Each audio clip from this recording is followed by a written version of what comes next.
Ladies and gentlemen, welcome tonight to another edition of NASCAR 06 Total Team Control on the channel. And this evening we will be racing at the Milwaukee Mile for the running of the SBC 250 as we are under the lights on this 1 mile flat racetrack here this evening.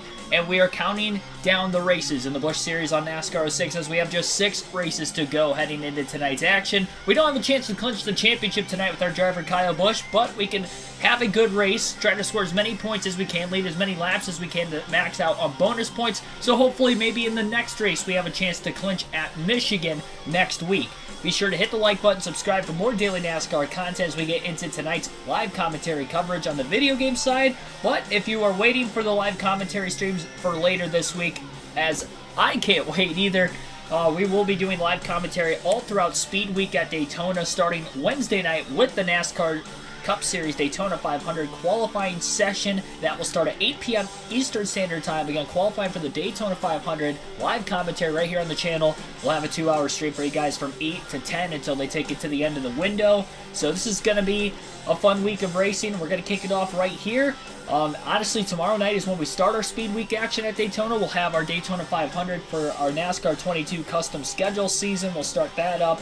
And yeah, we'll get into the action here. A little short track racing though tonight, and can't wait to get this thing started. Ice Demon King 92 Hammer NASCAR Cup Series 2311 Racing, RBLX Viper Demo Team, Rick, Mark DeMars, Jeffrey Cook, Jonathan Bentley, and others. Welcome into the stream. Green flag is in the air. We're underway at all HMS front row as Kyle Busch and Brian Vickers will lead the field to the green today. And a good start for Kyle Busch as he's going to be able to clear everybody off of turn number 2. Clint Boyer to the inside of the 57 of Vickers. Likely looking at a 2 pit stop race here today. And again, with 6 races to go, there's no chance for Kyle Busch to clinch the championship today. 3 wide for second place off turn 2 back there. That's going to allow Kyle Busch to pull away on the front stretch. Busch qualified on the pole for the 3rd consecutive race. And he's trying to go for 3 consecutive wins as well as he swept the doubleheader yesterday at both the Bristol Motor Speedway and the UPS Speedway. And that second race at Bristol had to come back from a lap down after a caution came out in the middle of green flag pit stops, which trapped him in the 5th place position. There were only 2 cars on the lead lap on the final and only restart of the day. We had just 1 caution in that second race. We had a restart with 97 laps to go. So all under green flag laps, got through the lap traffic better than anybody else, had the fastest car in the field, ran down Carl Edwards, took the lead with about 13 to go, and held on to win the race after that point. Kind of pulled away a bit, ended up winning by a little over a half a second. So here we go.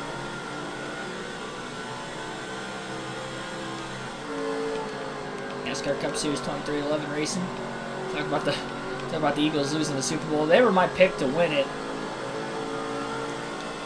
I didn't have a dog in the fight, though, so it didn't really bother me too much. It was kind of a wet fart of an ending, though, at the end of the game. Wish it wouldn't have played out that way. It was a great game leading up to it. It was a little sloppy at times. It kind of reminded me of, like, those NASCAR races on road courses last year where, you know, the racing was, like, all right, but then, like, it reminded me of the Indy road course race, actually. Like, if there was a NASCAR race that was equivalent to how the Super Bowl was played yesterday, it was like, okay, it was a good race, but then, like, at the very end, all hell just kind of broke loose, and it ended up turning into what was a decent to a good race, turned into, like, a bad race real quick, because everybody's only going to remember how ugly the finish was and getting to the finish was, and that's kind of how the Super Bowl went yesterday. Like, I think more people are going to remember how the game ended and how sloppy the grass/turf was. I guess it was an all-grass field, so how, you know, the grass was and guys were slipping. They're going to probably remember it more for that than the fact that it was a back-and-forth game for 3.5 quarters. Derek Booth, Billy Kramer also welcome into the stream. Just over a 1-second lead here for Kyle Busch as we're 6 laps in. Good start for the 5 team already. It's going to be interesting to see how this car is going to handle in the long run. For right now, Busch set sail in the early going. Knows how badly he wants this championship. He's braking really early into the corners so that way he can allow himself to be a lot more patient in the center. He's not getting too tight with that. And it seems to be working out for him right now because He's already pulling away. Hopefully it's going to be good on the short and long run and not just the short run.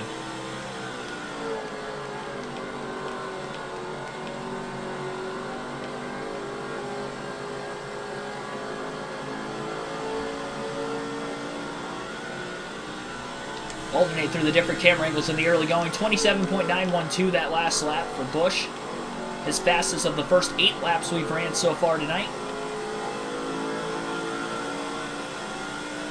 The 16 people watching, 13 likes already. Appreciate you guys tuning in here on this Monday evening.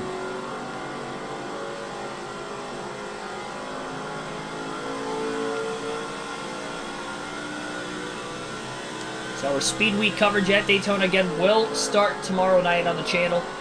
It'll be the last video game stream of the week, and then we'll have nothing but live commentary streams all the way throughout the rest of the action into this weekend. If any races, for whatever reason, get postponed to Monday, I'll be able to do live commentary then as well.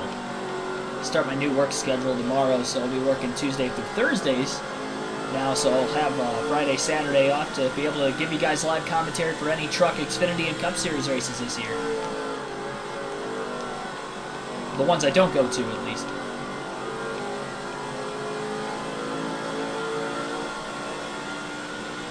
I know Billy Kramer's probably ecstatic being a Chiefs fan.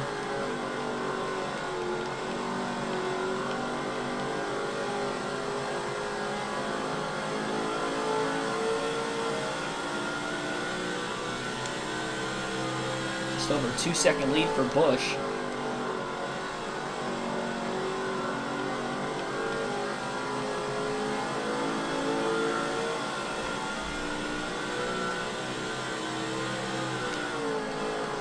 Thought I was going to Daytona. I made the executive decision not to go as of Thursday last week.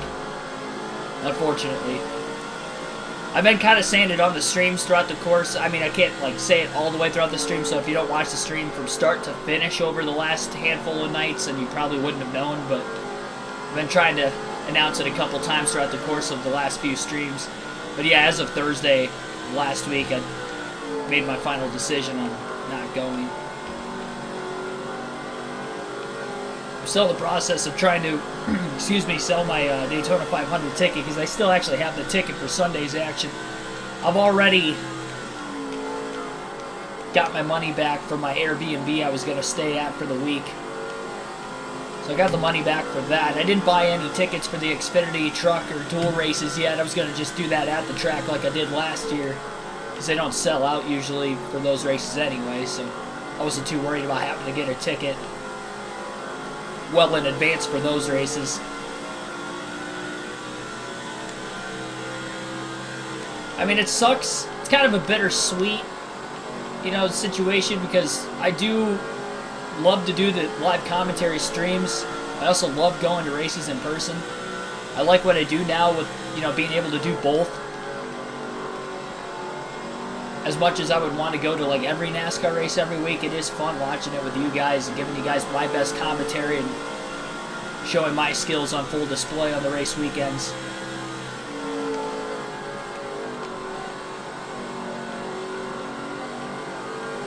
So again, this is looking like a 2 pit stop race today. Unless somehow these guys could go 125 laps in a full tank of fuel, then it'd be a 1-stop race. I don't think that that's going to be possible though. This 1-mile racetrack.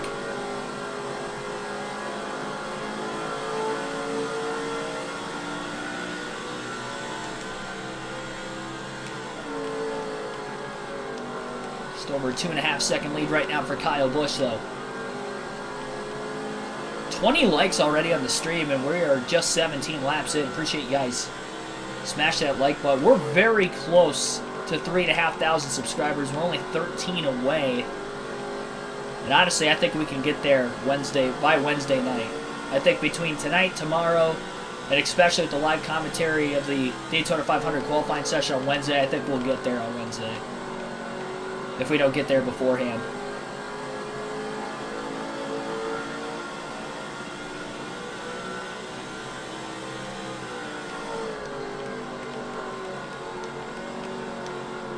I didn't realize spring training was starting already for the MLB. Understand my decision. I mean, it's cool to do the live commentary side of it. I do think it will be big for the channel. I wasn't able to do the live commentary last year for Speed Week, obviously being there in person, so it'll be fun to do it from, you know, my house for you guys this year. It'll be the first time, because we did a few live commentary streams in 2021. I started the channel in 2020. I don't know why I didn't do any live commentary streams. I wish I would have started it from the get-go. And then when I tested it out in 2021, I only did like 8 races. And they were only Cup that season. I wish I would have done way more, because it was kind of like taking off, but I just didn't commit myself to doing it. And then last year I committed myself to doing it, and it took off even exponentially more than what I could have ever imagined. And not only that, but I have a lot of fun doing it too, because that's, you know, the end goal. That's what I want to do for a living, to be able to commentate races. And even if it's just at the YouTube level, to be able to do that, it's still living out my dreams, so in some way, shape, or form. So I definitely want to keep doing that going forward. I want to expand that on the truck and Xfinity side of things too this year, so the more the merrier. And even ARCA for this weekend at least. I'm not going to be doing every ARCA race, but with it being Speed Week at Daytona, I'll make some time for it. Dark Crypto, thanks for tuning in.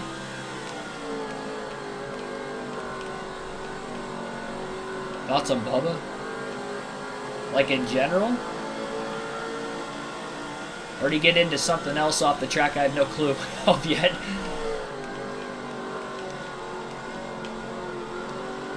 Sounds like you're trying to trap me into a controversial topic. I personally don't have any problems with the guy. I mean, people always ask me, you know, which NASCAR driver I dislike the most or whatever. I really don't dislike any of them. I know that might be cliche to say.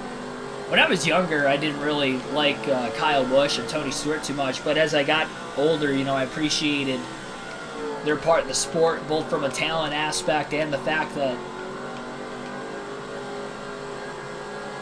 you know, it is entertainment.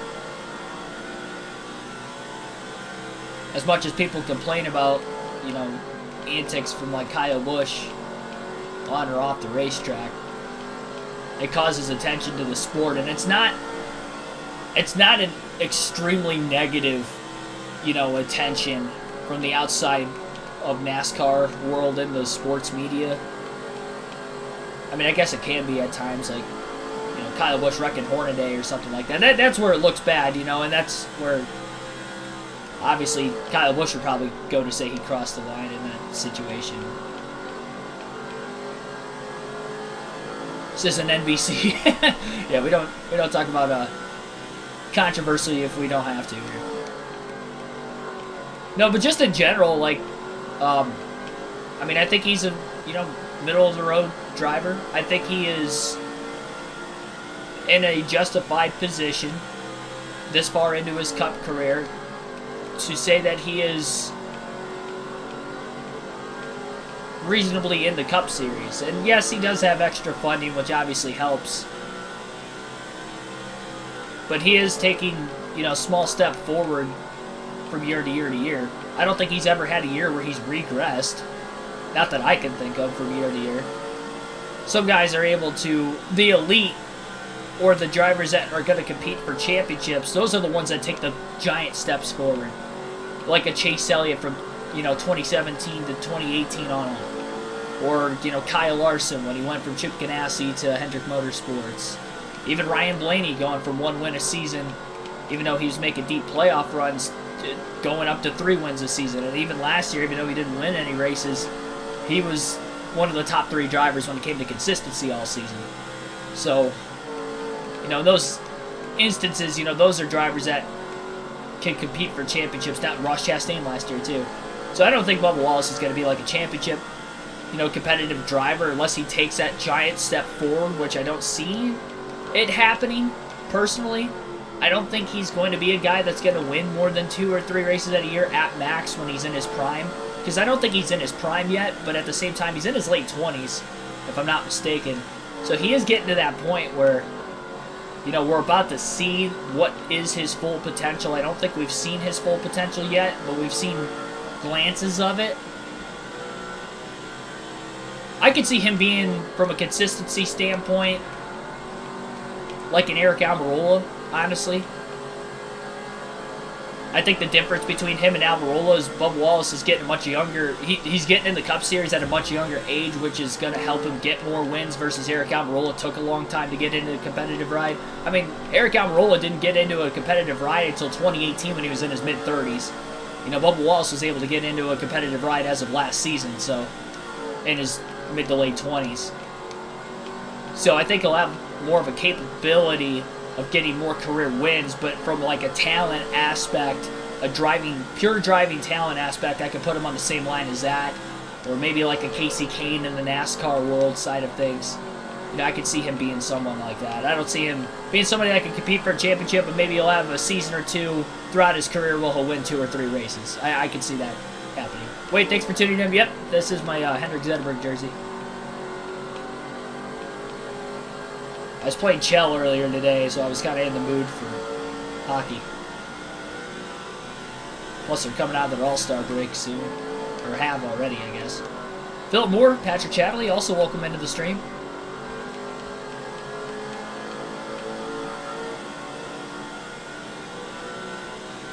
Actions of the clash. I mean, I think he let his temper get the best of him in the post-race that situation. I mean, see, the thing is, it's not just him. There are a lot of drivers that if they get punted in that kind of situation, they don't look at both sides, you know, of the spectrum of where they might have went wrong until well after the fact. I mean, we see it all the time.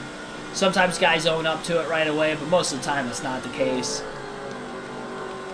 And that's just the heat of competition, honestly.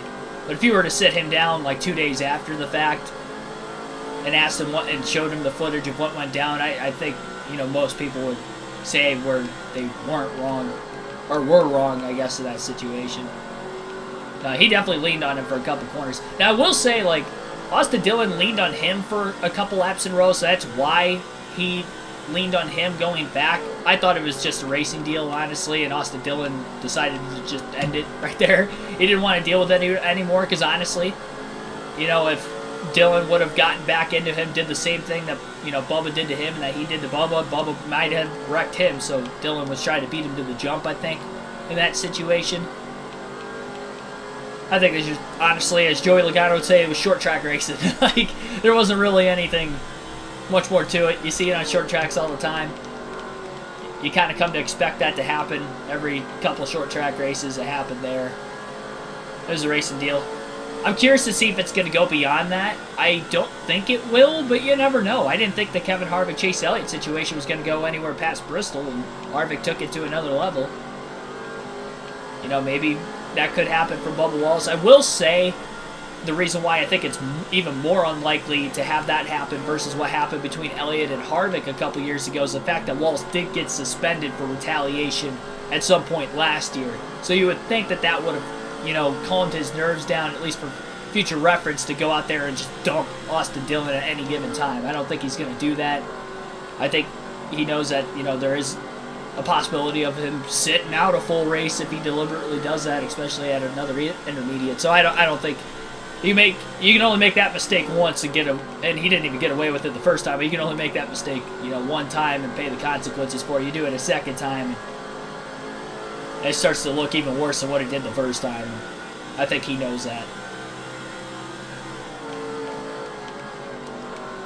38 laps in already, 7.4 second lead for Kyle Busch. He's closing in on the back of lap traffic. We did have one driver blow an engine a handful of laps ago and is already out of the race. Unaware of exactly who that driver is, though. But Kyle Busch clearly having the fastest car in the early going of the race, although it looked like that at Bristol and it almost slipped away from him because of a weird timing caution in the middle of green flag pit stops in that one. So who's to say that doesn't happen 2 races in a row? Because even if you look at the first race at the UPS Speedway, we had a caution in the middle of green flag stops towards the end of that race with about 50 laps to go as well. Only Kyle Busch was on the right side of that caution and not the wrong side of it. So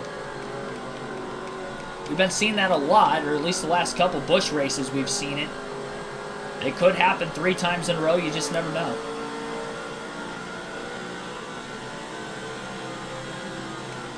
Yeah, I shouted you out. Seth Thomas also welcome into the stream. Which soccer player do I like, Messi or Ronaldo? I don't really watch soccer outside of the World Cup. And I actually watched probably more of the World Cup this year than what I had any other year prior. I didn't watch the final 2 rounds, though. I didn't watch the semifinals or the championship. Or third place match. I didn't watch any of those. I saw highlights of the championship match, like the following day.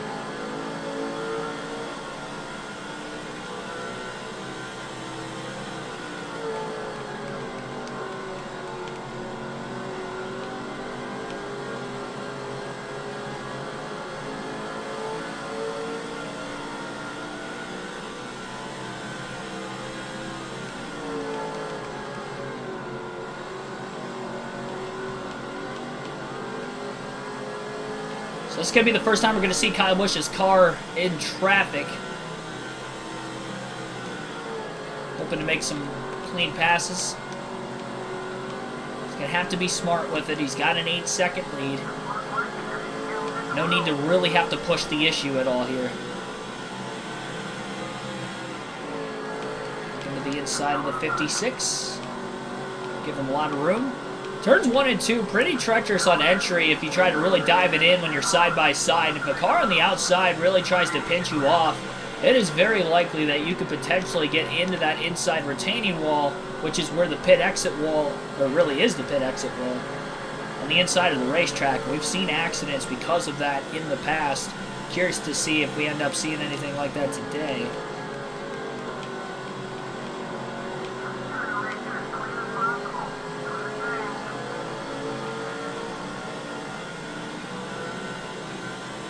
Going way down low. Willing to do that into turn 3. Well, there's no inside wall within play of him hitting. A lot of cars going to give him a lot of room, though. Make it to the exit of the corner right now. He's got all these back marker cars around him as he slides the front tires, getting into turn 1 that time. He clears the 84. It's going to allow the 108 to get back underneath him, though. And Busch is going to be held on the outside. Chattered the front tires just a little bit, and as a result lost the bottom. Holding his own for now.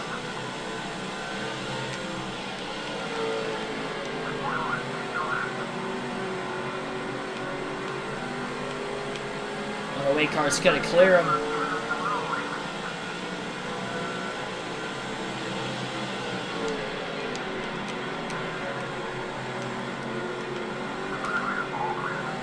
Space to get back down on the bottom behind the 84. Busch will do just that to get to the inside of the 108 car. Lap 47.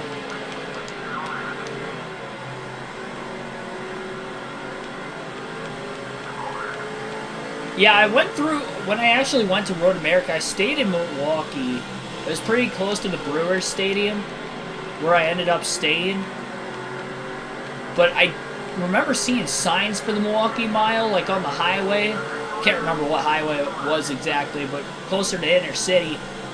Remember seeing signs, Milwaukee Mile,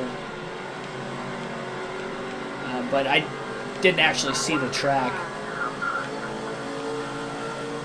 So I'm not sure exactly where it's at, but yeah, I've not seen the track. Cup Series ever decides to go here, though, I'll go. I don't think they've ever had a Cup race. I know not when the truck and the Busch Series was still going there. Like, maybe they raced there back in, like, the 50s, 60s. I have zero clue whether they did or didn't. Last lap was the fastest of the race for Kyle Busch. 49 laps into the run. He's already halfway on fuel. Locks the front tires up just a little bit, getting into turn 3 again. Oh, you live close to the track, awesome.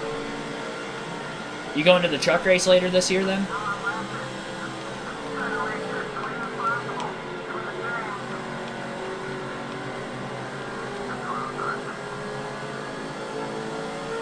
I could care less about the XFL. Never watch it, don't decide on watching it. Not during NASCAR season. Same thing with the USFL.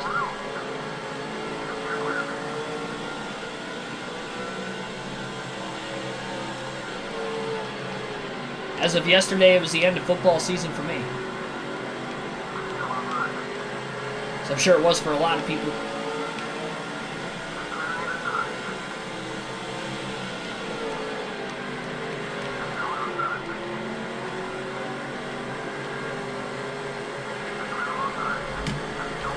$50 laps complete, about 200 laps still to go.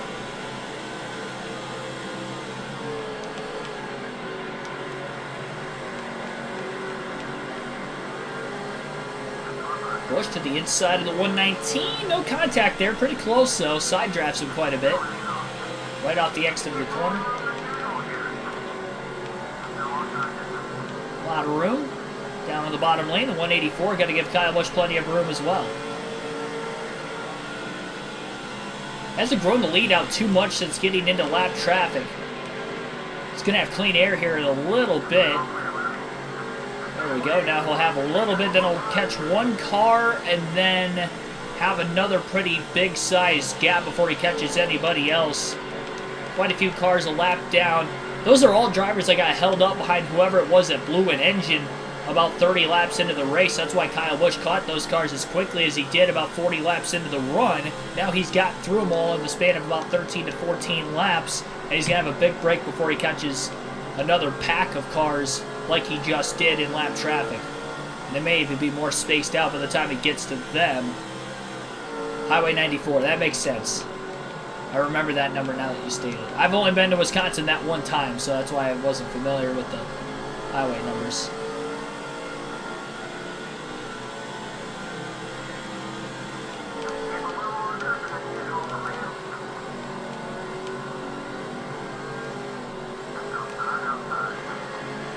Drifting up the track just a little bit. Had to lift to keep it off the 110. He's down the apron with the left side tires when he was apexing in the middle of the corner. Now he'll clear the 110 off turn 4. More clean air in front of the 5 of Busch. Took him a couple quarters to make the pass, but he was able to do so. Really see those other cars able to drive it in a lot deeper into the corner than Busch, but that's allowing Busch to have so much more straightaway speed. He's able to get back to the gas so much quicker, and there's pretty long straightaways with sharp turns at Milwaukee, and I think that's what's leading to Busch's success in the early going of today's race. Comes into today's race with a 5.0 average finish. So basically, that means if he finishes better than 5th, that average finish is going to go down below a 5.0. It's going to be in the 4s. A win will make it drop even more. Trying to catch Kevin Harvick's 2006 NASCAR Busch Series season record of a 4.6 average finish. The problem is that we are going to have this season come to an end as soon as we clinch the championship, so we only have a few more races to try to break that record. So it's going to be tough. I mean, we're going to have this race. We know we're going to have one more at Michigan next week, but then after that, I mean, we could clinch the championship at Michigan. I don't know if 2 races, even with 2 more wins, is going to be enough to get it down below at 4.6. I think we'll get it to either 4.6 or 4.7 with back-to-back wins here, but I don't think it's going to get below that in those 2 races. So it'll be interesting to see where Clint Boyer finishes both tonight and at Michigan to dictate whether or not Kyle Busch will actually be able to clinch the championship after that Michigan race, as we'll have just 4 races to go in the season after that one. After Michigan, we go to Watkins Glen, then New Hampshire. I can't remember what the second to last race of the year is, but then Talladega is the finale if we do end up having to race all those races at the end of the season. I want to say Chicagoland's the second to last race, but I'm not entirely sure. Can't quite remember on that, so don't quote me on that one, but I do know for a fact that next race is Michigan, then Watkins Glen, then New Hampshire. And honestly, if Kyle Busch has as fast of a car as he does today at New Hampshire, that could be an easy win. Honestly, that's my best track on this game. Could have probably guessed that Busch was going to have a fast car today at Milwaukee, with it being a very similar racetrack. A little bit more narrow on corner entry, it feels. Corner entry, corner exit. But more so on corner entry just because of how narrow the straightaways are here compared to at New Hampshire. They make it even tougher to pass cars at the front of the field at a track today. Kyle Busch is having no problems trying to pass cars, I'll tell you that much, but it also helps when you have the fastest car compared to every other car, and the only cars he's had to pass are the cars at the very tail end of the field. Yeah, this is a Zetterberg jersey. It's the only red Red Wings jersey I have. I have a Dylan Larkin University of Michigan jersey, and then I have a Pavel Datsyuk jersey, but it's like an alternative one. It's like black with red red numbers, letterings on the nameplates red. The logo's red. I wore those jerseys like 1 or 2 times during like the 2013 season or whatever. Surprised it still fits me.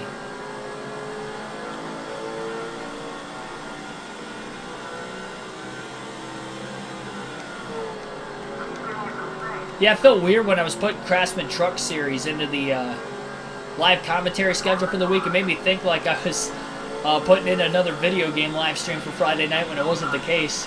I'm so used to these NASCAR 06 streams, and it's being the Craftsman Truck Series. Now it's going to be back to that again. A little contact getting into turn 1 there. Kyle Busch overdrove the corner a bit with a car on his outside, and they got together. First time Busch has made contact with another car in today's race, 64 laps in. Scuff, that's about it. New reverse retro. I don't really feel the need to have to get a new jersey. If I did, it'd probably be a Larkin Red Wings jersey, but that'd be about it. Or I'd probably go retro, get like a Chris Osgood jersey. It'd probably somebody that I used to watch, really like. I always liked Osgood as a goalie.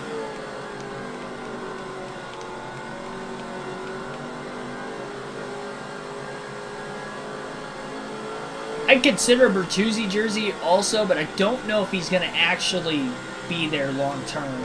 I feel like Larkin's, he's got to play there long term. I mean, he's from Detroit. He's the best player on the team. But Bertuzzi is a little more injury prone, so that's what scares me about him, especially this year. He's had a tough year, broke his hand twice. A lot of that's bad luck, but at least Larkin's able to stay healthier more often.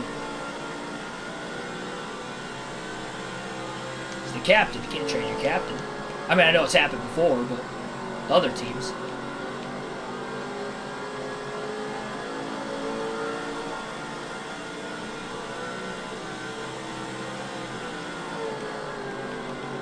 I was going to say, wasn't it back to Camping World last year, too?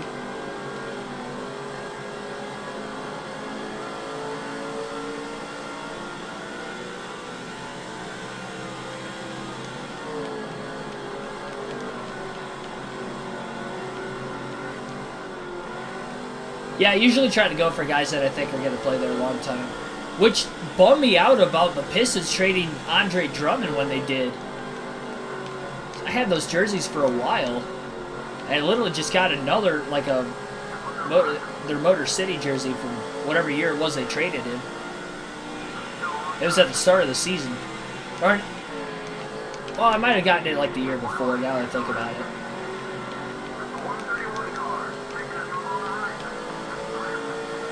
But yeah, they traded him, and I don't think I've worn any of my Pistons jerseys since. They got rid of Blake Griffin, too. That was my fault. I should have known he wasn't going to be there long term. The only way he was going to be there somewhat long term is if they would have won more games. They got to the playoffs once, but they were an 8 seed and they got swept in the first round. So I should have known that that wasn't going to happen. Quarter tank of gas left this point in the run right now for Kyle Busch, pacing to go a little less than 100 laps in a full tank. So he'll be coming in pretty soon. Still caution-free in this one. Haven't had a lot of yellows on our NASCAR 06 gameplay in the Busch and Truck Series as of late. Last 2 truck races went caution-free. We only have 1 caution in our second race of the doubleheader at Bristol yesterday. In our first race of the doubleheader at the UPS Speedway, only had 2 cautions. After 300 laps went caution-free to start the race, and we had 2 cautions back-to-back in the final 50 laps.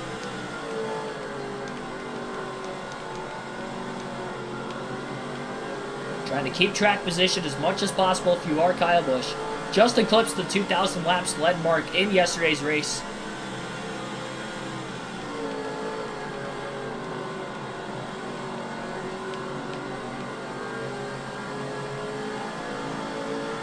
Considering the fact that we're likely not going to play out the entire rest of the season, there's probably going to be no chance he's going to get to 3,000.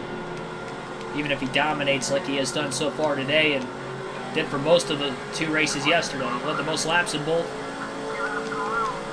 Contact with the 149 car, stalls both cars out on the front straightaway. Busch is not going to be able to clear until turn 1, and he makes more contact. He tried to slide up in front of him intentionally, and he made contact again. Not really the way he wanted to make the pass on him, but he did make the pass, so blocked to the bottom. It hangs on.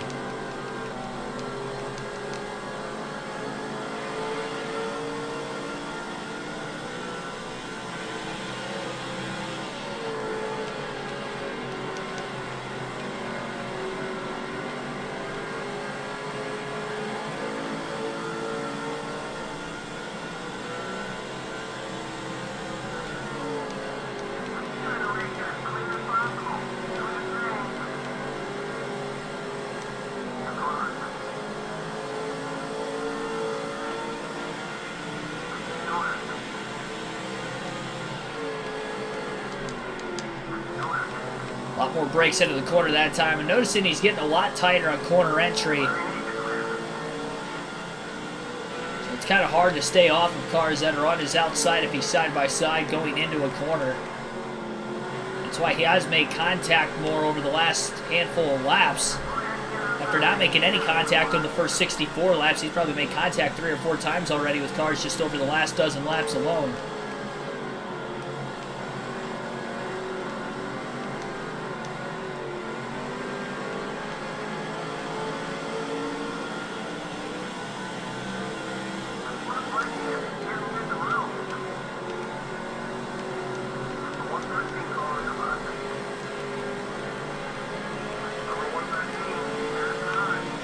Barely kept it off the 106. Down on the bottom, car into the inside wall, getting into the corner. Kyle Busch maybe got a little air loose in the middle of the corner that time with the car directly in line behind him. Didn't think that that was possible in this flat of a racetrack, but seemed to be what happened there. He entered a lot flatter into the corner, though, too, compared to normal, so that could have been some of it. 14.5 second lead for Busch, though, in the early going of this race.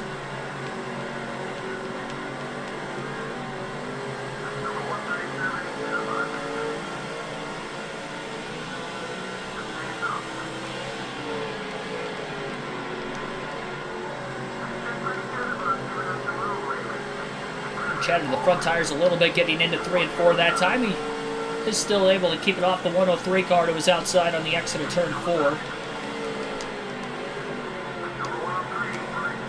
It's to the inside of G.J. Yaley now. The 18 car. He's actually able to hold a pretty low exit to the corner that time.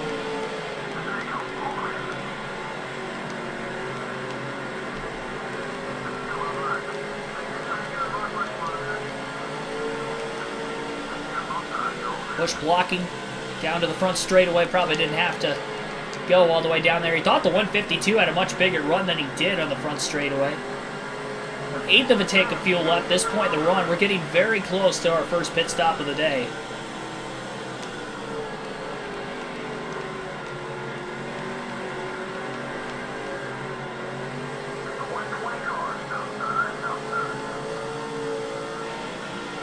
Go 90 laps on a run. You should easily be able to make it on 2 stops. Because that would mean the final run would be about 70 laps. Go 85, 85, 75. That would probably work too.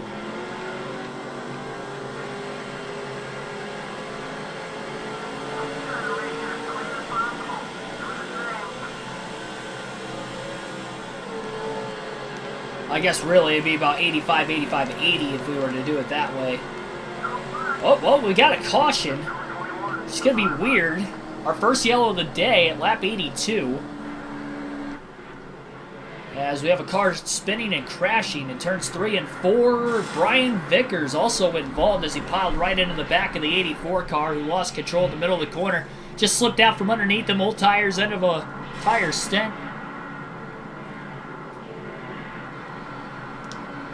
So this will bunch the field back together again. Kyle Busch going to hit pit road. We'll see if the rest of the field will follow, which I'd imagine would be the case. No adjustments, 4 tires and fuel for Rowdy. And we'll see what's going to go down. 3rd highest watched Super Bowl in history, 113 million viewers. Awesome. Hey, that's good for NASCAR. I saw 3 Daytona 500 ads during the course of the race. It took till the second half before I saw one, but at least they were airing a couple. They were the same ones that they have been showing on Fox recently, but I'm like, they have to show something.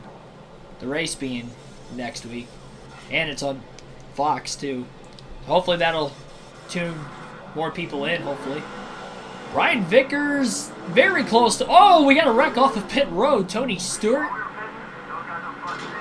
Tony Stewart making contact to look like with Brian Vickers. Kyle Busch's crew lost a couple spots on pit road as they lose 3 spots. He comes out in 4th. Green flag back in the air, and it's actually Luke Trigger in the 133, not Tony Stewart. Busch going to get to the bottom quickly into turn 1. He let the 86 go and was able to just get in line down on the bottom lane. He's going to lose a spot potentially to Shane Meal because of it. Aaron Crocker all the way down. She drives right into the side of the 5 as there were 3 wide getting into the corner. Aaron Crocker just completely drove into Kyle Busch trying to cross him back over. And that weeded the 32 car up near the wall on the outside of the racetrack. Trigger leads his first lap. Contact again between Crocker and Busch. And now they're in the wall.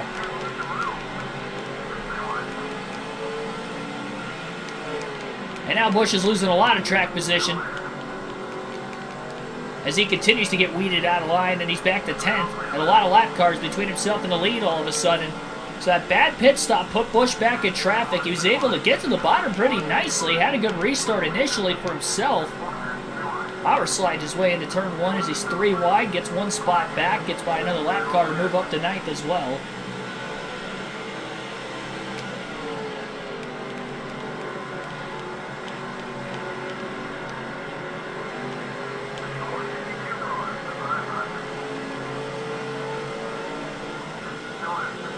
That was not a caution Kyle Busch needed after leading the first 82 laps. Luke Trigger out in front right now. Had 10 different winners this season. He is not one of them. Busch slides on the apron. Moved up right into another car. Whoever that was did not deserve what Kyle Busch just did. He was just trying to block after he lost his momentum in the corner before that, and that probably wasn't a wise decision.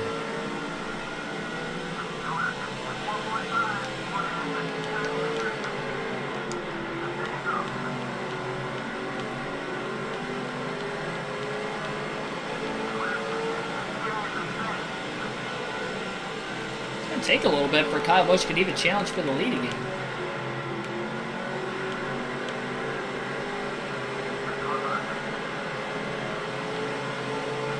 I blame Eric Crocker for this. Partially blaming the pit crew also just for putting us back in 4th place in the restart. Put us in that situation to begin with, but then Eric Crocker definitely... I mean, she had her left side clip the grass, which probably caused her to go up the track, but she just completely dive-bombed her way into the side of Kyle Busch. And with the 32 still on the outside as well. Not only sandwiched Busch, but Shane Meal had nowhere to go but to lose even more positions than Kyle Busch did. Crocker's still in front of Busch as well, a couple positions ahead of him yet. You bet Kyle Busch is probably going to return the favor here. As Kyle Busch in 2006 probably would have done. In 2005. Young Kyle Busch definitely would have done it.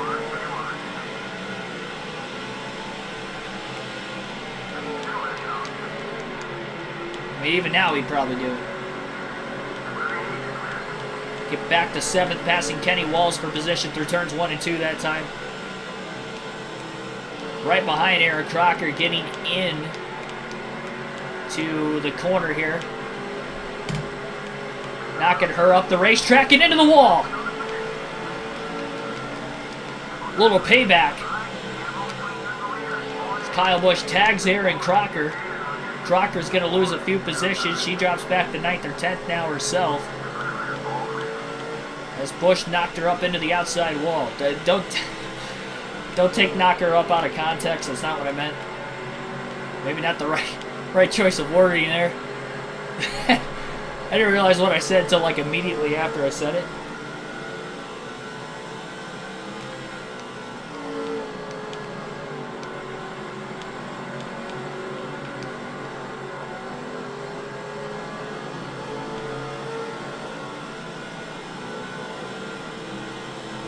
Kyle Busch having none of it tonight. He knows how fast this car is.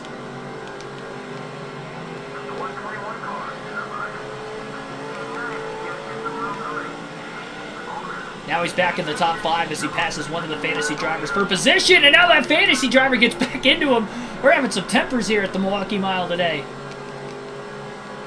I was not expecting that. Busch put the bump and run to move himself into 5th, and then he just about got bumped and ran on back again. He did, but held on to it enough to hang on to the 5th place position still.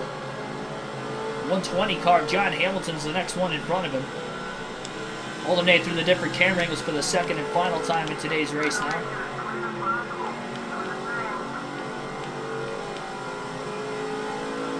Big run on John Hamilton. Get to the inside of the 120. Down into turns 3 and 4. Hamilton's still up there. Nope, not anymore. He is a lap down. So that was not a pass for position. Busch remains in 5th. Again, be sure to hit the like button, subscribe for more daily NASCAR content if you haven't yet. A little under the halfway mark in tonight's race still.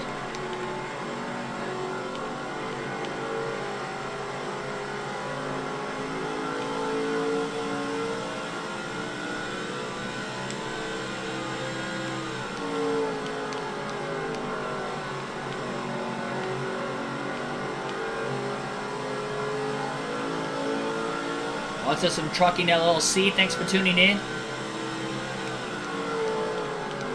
Yeah, there's a bunch of fantasy drivers.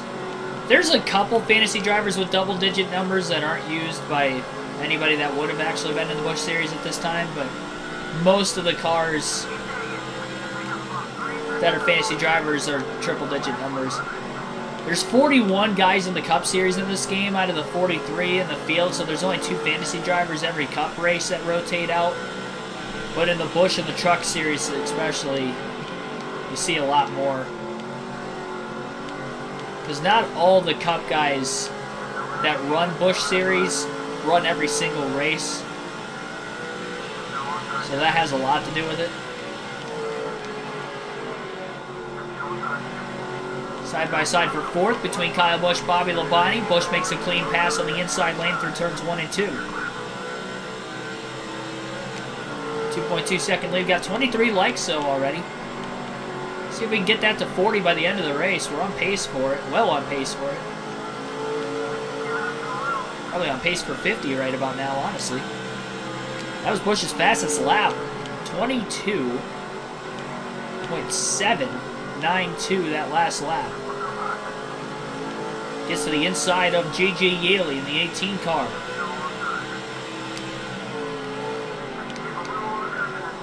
Yaley's the first car lap down right now. Busch going to get around him into turns 3 and 4. Top 3 are the next 3 cars in front of the 5. Ryan Vickers, his teammate, will be next. Clint Boyer and Luke Trigger. Trigger leading the race. That Old Spice machine, he's led every lap since winning the race off of pit road by a nose on Brian Vickers. Vickers lost the spot to Boyer soon after the restart, but Boyer not able to get by the car with the clean air. And that is something even Kyle Busch hasn't had to deal with yet today, which is trying to pass somebody who was leading the race with clean air. Nobody was able to pass him under green flag conditions earlier. We'll see if it'll be the same on Trigger, because so far, about 20 laps after the restart, that is the case. Still one more pit stop the rest of the way to go. Everybody pitted during that lap 82 caution. It was the only yellow so far today. One of the fantasy drivers went for a spin. And even Brian Vickers got a little bit of a piece of it. Two-car accident in turns 3 and 4. William Albright, Santiago Kid, thanks for tuning in also. Will Johnson win a race this season? I don't think so. Nothing leads me to believe Jimmy Johnson will win a race. I mean, the way he went out in NASCAR the last couple years, not even making the playoffs, as storybook as it would be for him to win, as much as I would pull for him to win a race, I just don't see it happening. I don't see how there could be a way. And the fact he's in lesser equipment now than what he was before. I mean, he was missing the playoffs in HMS equipment.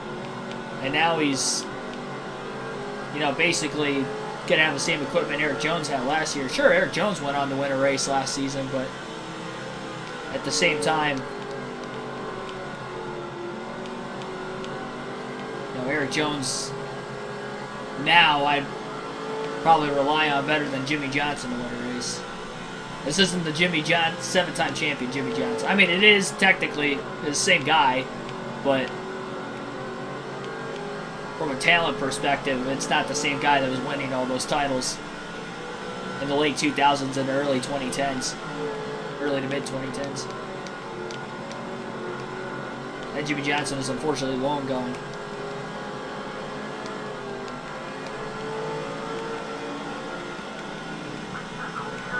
Busch had to lift quite a bit off the exit of turn 4 there, almost got into the wall. Trying to close on Brian Vickers' 4th position right now, and Boyer put a little bit of a gap on the 57 car. We'll swap to Brian Vickers this next lap.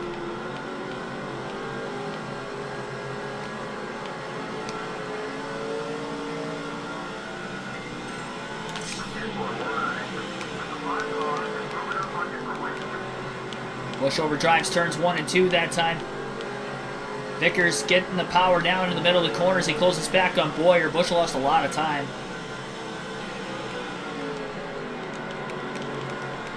Boyer hasn't led yet in today's race. He is second in points, even though he's quite a ways back. Again, we're trying to look at how many races early Busch could potentially try to win the championship. Oh, contact there. Vickers and Boyer get together. Vickers into the outside wall.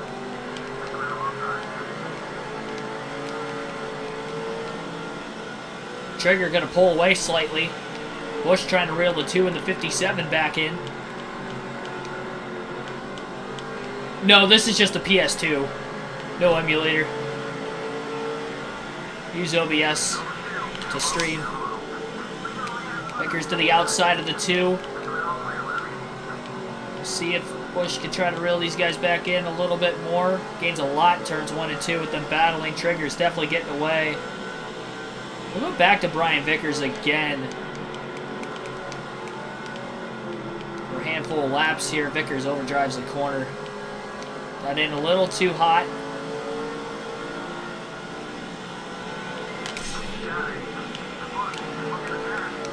Busch down to the bottom, and Vickers going to have to let him go. Almost made contact. No! Oh, no! Hard hit into the wall. Busch is around. Both the HMS teammates get together. Vickers was trying to hop in line behind him, and he just turned him. Oh, my gosh. Nobody else collected. Everybody else that was a lap down or on the lead lap was far enough back. But Busch slams the outside wall, then all the way down into the inside retaining wall as well. Bringing out our second caution of the day. And Vickers going to the tail end of the field. Kyle Busch has to have some severe damage after that. Just going to bunch the field back up again.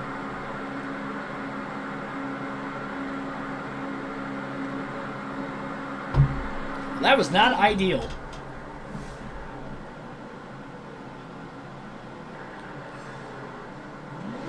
What looked to be a simple maneuver ended up turning out disastrous for the Hendrick Motorsports Chevrolets of Brian Vickers and Kyle Busch.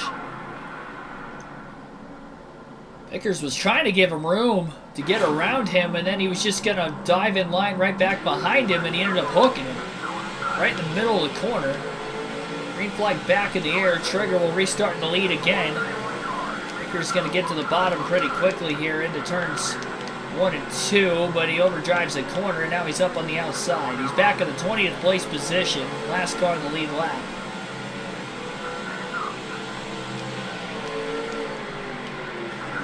Making a big dive. We're going to get another yellow here before long. Vicker's blowing that corner.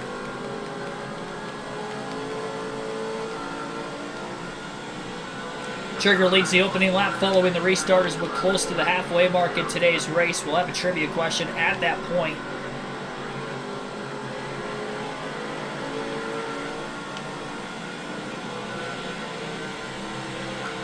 Yeah, Kyle Busch technically didn't have a Busch Series championship at this time period.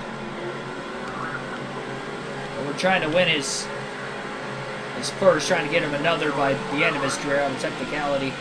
3 wide back there. We'll go to Kyle Busch for the rest of the race now. He remains in 3rd.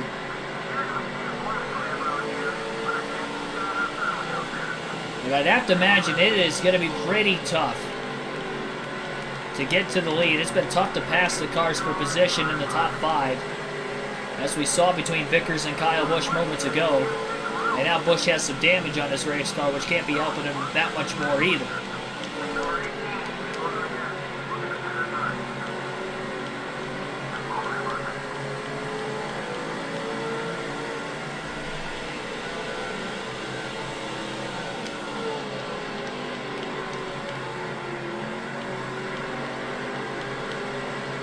It is an absolute hornet's nest middle in the back of the pack. You do not want to be back in traffic like Brian Vickers is right now, losing all that track position.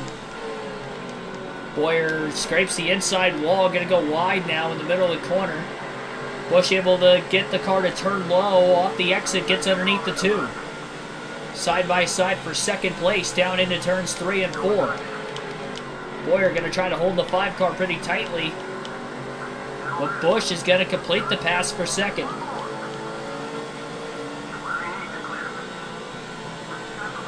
Five laps away from the halfway mark. Busch hasn't led since the lap 82 caution, which is our first of 2 yellows so far in the first half of tonight's race.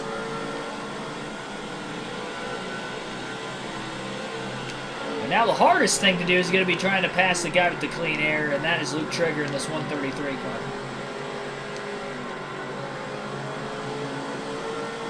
Not going to be easy for Kyle Busch.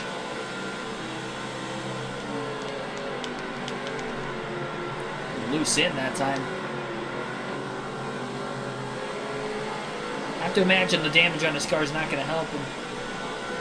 Surprised he got by Bowyer as quickly as he did for 2nd.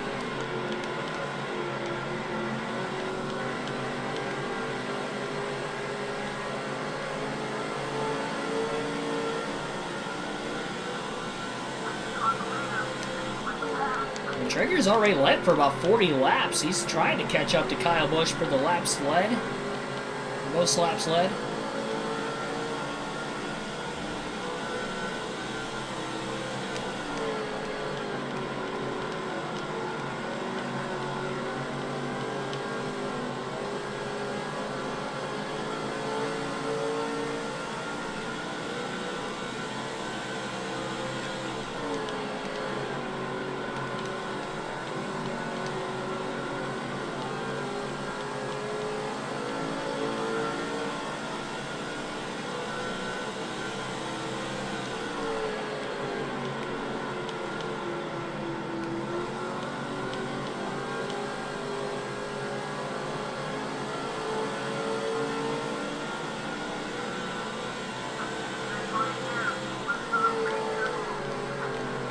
Cat and mouse going on right now between Luke Trigger and Kyle Busch.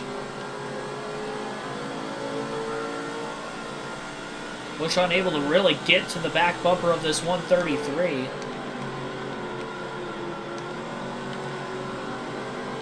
Gotta give credit to where credit's due, though. Luke Trigger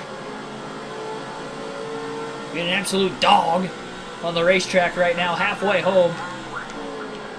125 laps down, 125 to go, but he is not missing his marks, even with the most winningest driver in Xfinity Series history behind him.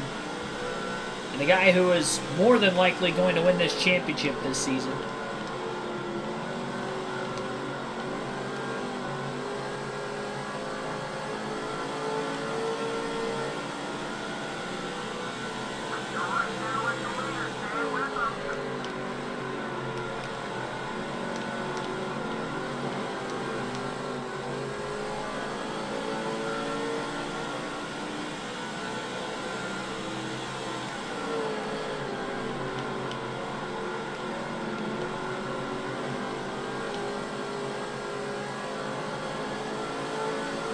Clint Boyer definitely losing the top two.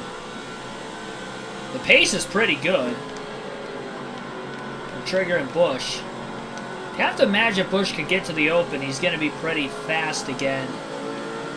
It's going to be tough to pass the race leader on the non-restart today. The only lead change we have seen so far was on pit road. That's where Luke Trigger was able to get the win. The mid-race win, at least.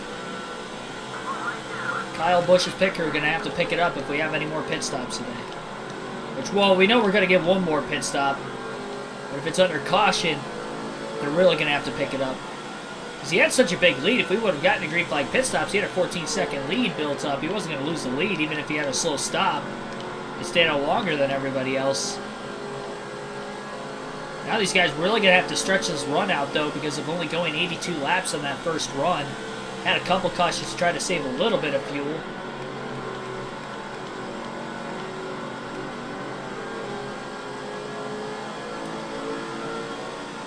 Don't know exactly how far these guys can go in a full tank yet. We'll have 120 laps to go at the start-finish line this time by.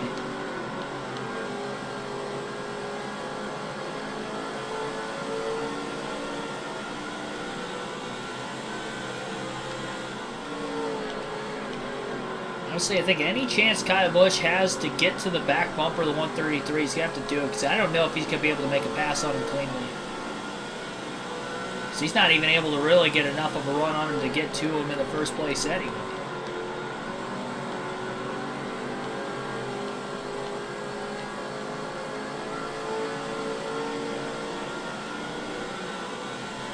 Seems like he gets off the corner a little bit better than him at times.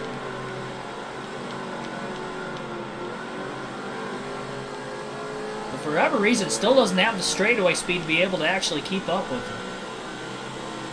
Even trying to get as much of a draft as he can down the straightaways, which isn't really much the slower speed of a track. Better than nothing, though.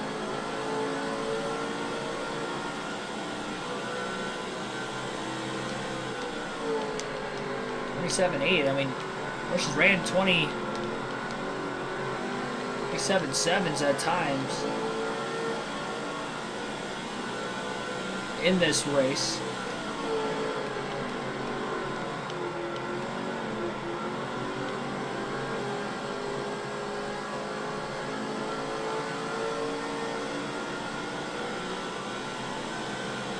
There you go, 27.760, fastest lap of the day for Kyle Busch that last time, and that's even with running in second directly behind the race leader. That just goes to show how fast Luke Trigger is now. Probably didn't qualify quite as well, took him a little bit to get through the field, then his pit crew had a fast pit stop, gave him the track position, and he seems to be about as unbeatable as what Kyle Busch was earlier.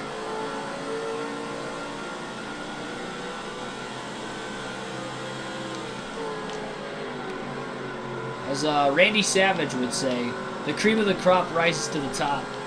Or in his voice, the cream of the crop rises to the top. But that has happened so far in today's race. Yeah.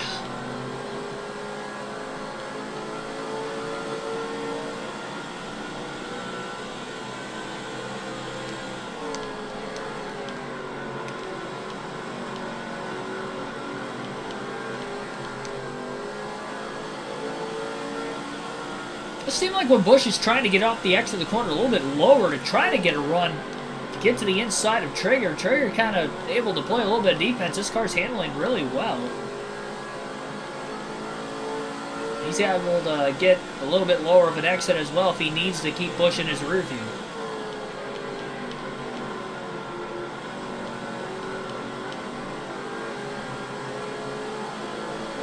.27.7. 7.3 that last lap.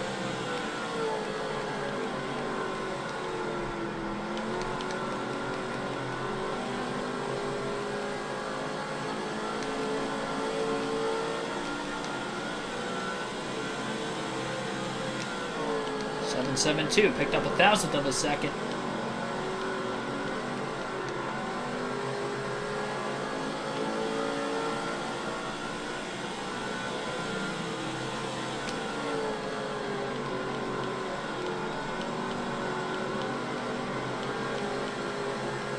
guess the next possible way to get by Trigger would be in lap traffic. If he can't get around him before that. Try to use the lap cars to pick, and then Trigger won't be in the clean air anymore either, so...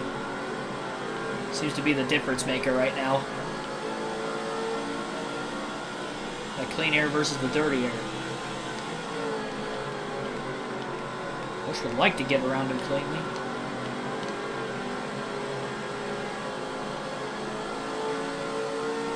Busch goes out a little bit wider that time off the exit of turn 4.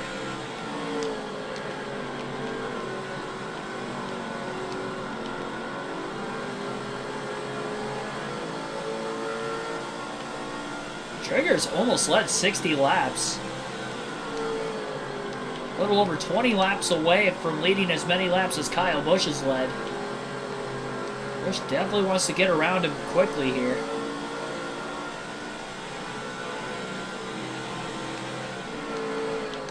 Maybe had enough of a run that time. He does beat the 133 finally to the inside. And Trigger gave him a lot of room once Busch had a nose underneath the left rear corner panel of the 133, and he sacrificed that position very quickly.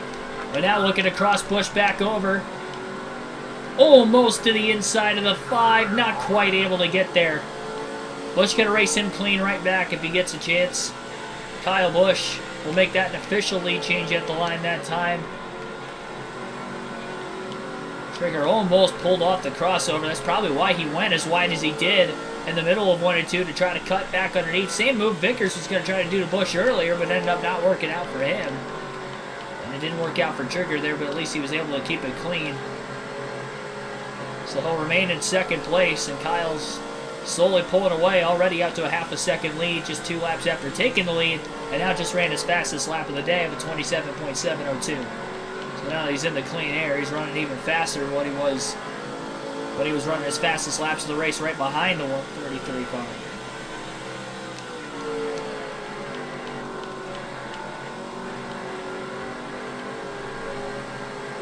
Yeah, I mean, restart's definitely the Achilles heel on Kyle Busch today.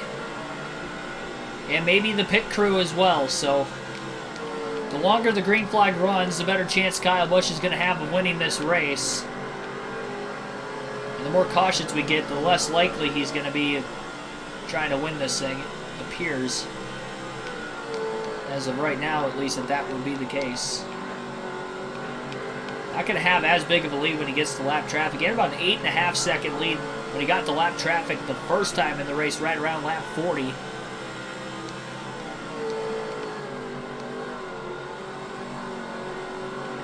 Because it took him so long to get to the lead this time versus qualifying on the pole and having the lead from the get-go at the start of the race. Maybe there's a chance Trigger can get back to him in lap traffic if it takes Busch a little too long.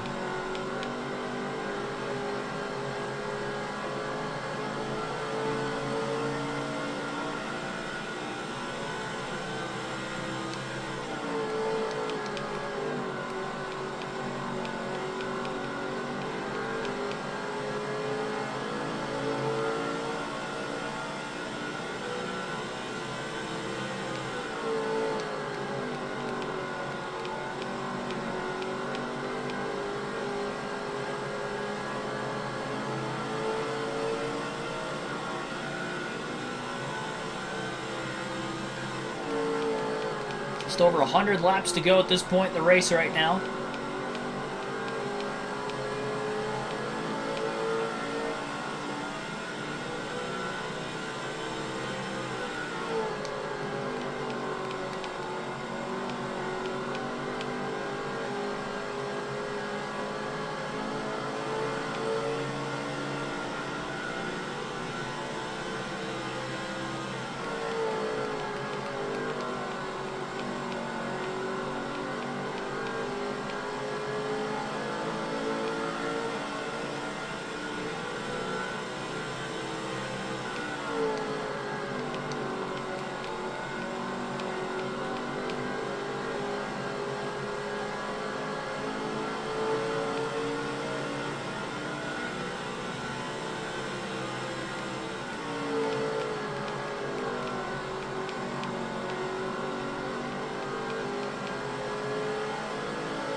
Traeger's still kind of hanging in there. I mean, it just goes to show how fast of a car he is. He obviously wasn't in second place originally when Kyle Busch was leading all those laps at the beginning of the day, because although Busch is pulling away from him, he's still within a second.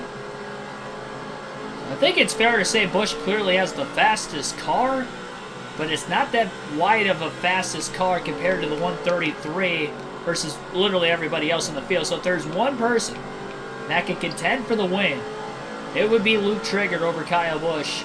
This is by no means a gimme race here for Busch. Not like the UPS Speedway 2 races ago. He's going to have to try to earn this one, maybe having to do it the hard way.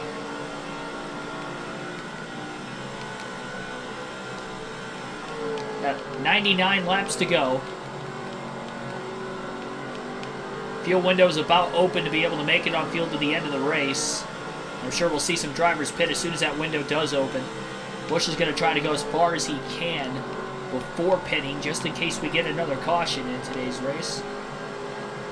We haven't had more than 2 yellows in NASCAR 06 gameplay in 5 races. You have to go to our Talladega Championship finale in the Cup Series where we had 7 cautions, but that was a 500-mile Cup race, so obviously the Busch and Truck Series races have that length for the majority of those. 1.1 second lead as Busch is getting to lap traffic now for the second different time today.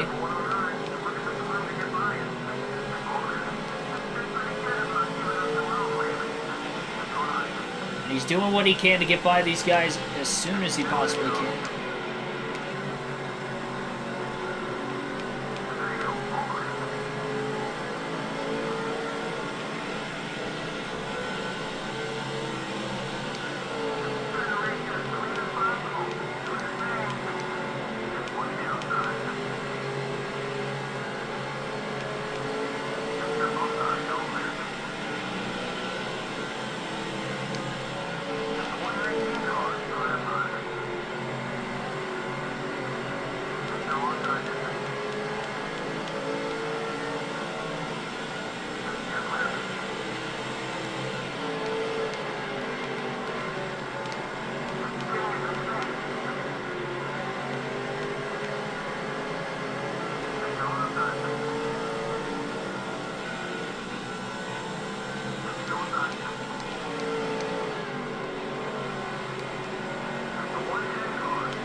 $25 likes on the streams. Appreciate you guys hitting that like button. Again, be sure to do so if you haven't already.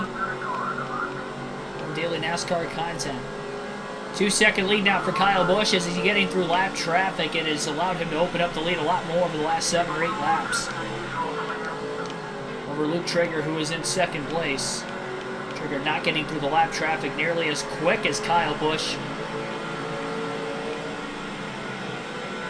Busch with a big-time run there. He's going to take it 3 wide underneath the lap cars down into turns 3 and 4. Boy, his car hooked up beautifully on that end of the racetrack that time, and he's able to pass everybody and get to the inside of now the 113, who's coming off a career day at Bristol, finished in 3rd. He was one of the 2 drivers. Him and Edwards were the only 2 on the lead lap when that caution came out, with about 100 laps to go in the race. They were the only 2 that still had to pit. So that locked him into what was going to be a top 2 finish until Busch made a miraculous comeback to win the race under green flag conditions late, as we've already talked about earlier on in this race tonight. And still ended up finishing 3rd.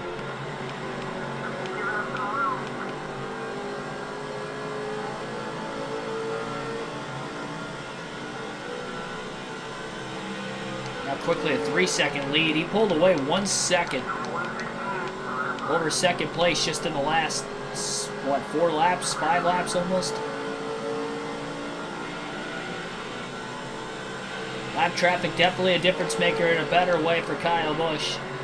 Got a couple cars on pit road right now making stops, so that means the fuel window is likely open to be able to make it to the end of the race now as we have 90 laps to go. Have to watch some cars going in and coming off of the pit lane now. A quarter tank of gas left for Kyle Busch. Probably be seeing, honestly, everybody cycle all the way through a lot slower between now and then whenever they would have to pit. Those that are trying to take it all the way to the end of the run. Last chance for Luke Trigger, trying to get back ahead of Kyle Busch in the green flag conditions. Probably going to be pitting before him, hoping we stay green, but that'd be a big risk. So if we get a caution, then he's going to be completely out of trying to win the race. A lot of contact there between Kyle Busch and that lap car up on his outside. We stay green.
There's some leanage.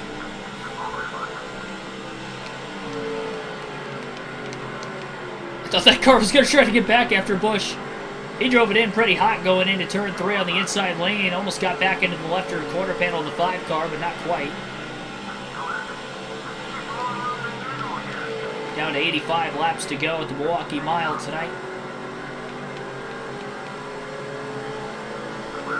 Didn't get to our trivia question a little bit ago, so I'll ask that question to you guys right now. Tonight's trivia question is, who is the only Cup Series regular to win a NASCAR Busch Series race at the Milwaukee Mile?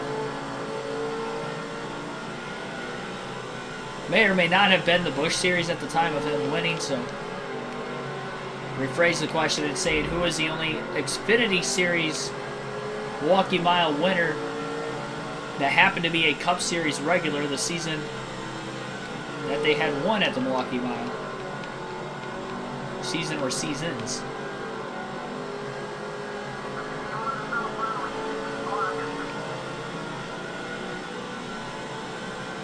And they had to run Cup Series full time that season as well, because there could be 2 answers, but they had to run all the Cup Series races the season they won that Xfinity race at Milwaukee. It is not Denny Hamlin. It's a good answer. Eric Almirola was credited with that win. Hamlin, although he was a Cup Series regular full-time in 2007 and won at the Milwaukee Mile, remember it was Almirola who started that race, therefore Almirola won the race, and he was not the Cup Series full-time in 2007, so neither of those answers are correct.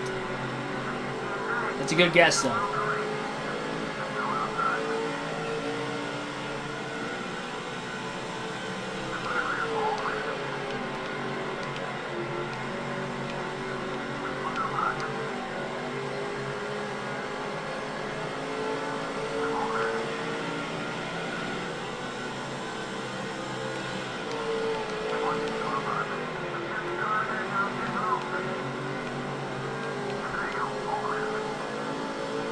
I think Trigger's still out on the track. Almost 4.5 seconds off the lead now.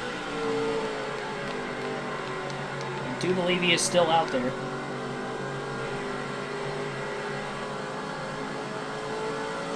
I'll give you guys to the end of lap 175 to try to get that trivia question correct. Again, the question tonight, it is not Joey Logano. That is not the answer either. Logano never won at the Milwaukee Mile in the Xfinity Series, but the question who is the only Xfinity Series winner at Milwaukee to run full-time in the Cup Series this season that they won that said Xfinity race or races at Milwaukee.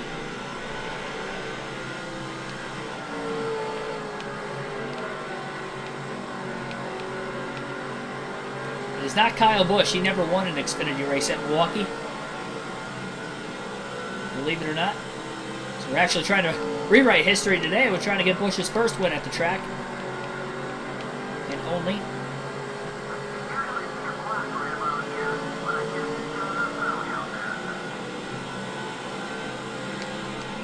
Trigger has already short pitted versus Kyle Busch.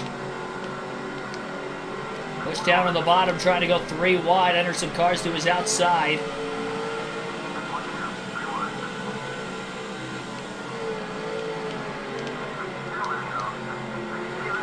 Not going to be 3 wide, at least into turns 3 and 4. That's going to allow him to clear Jourdain as well as that other fantasy driver. Guys have 2 more laps trying to get the trivia question.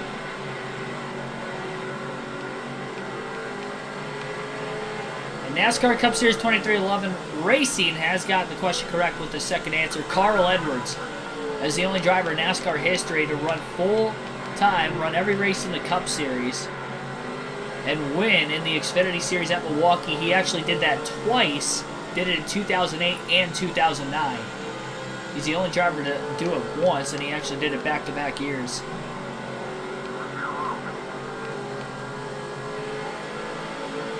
The only other driver that could have potentially been the answer was Paul Menard, but I don't think he started every race in 2006 when he won at Milwaukee. I don't think he made every start in the Cup Series that season. I know he was in the 15 car, but I think he failed to qualify for a race or two, if I'm not mistaken.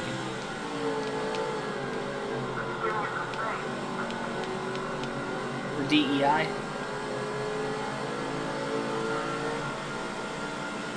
With 75 laps to go. Busch going to be pitting very soon here.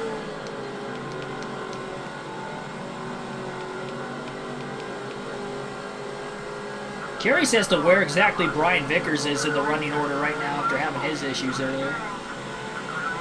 Kyle Busch going to pit this time by. We'll have 73 laps to go when he cycles off of pit road. A lot of lap cars right around him right now. Gonna try to get on the brakes. He's gonna have to let the lap car coming out of the pits get around him. Shane Meal gets around Busch, finally back down to the bottom in the middle of the corner. Has to lock the tires up as he's coming into the pits. 4 tires of fuel for Kyle Busch. It will be his second and final stop of the day.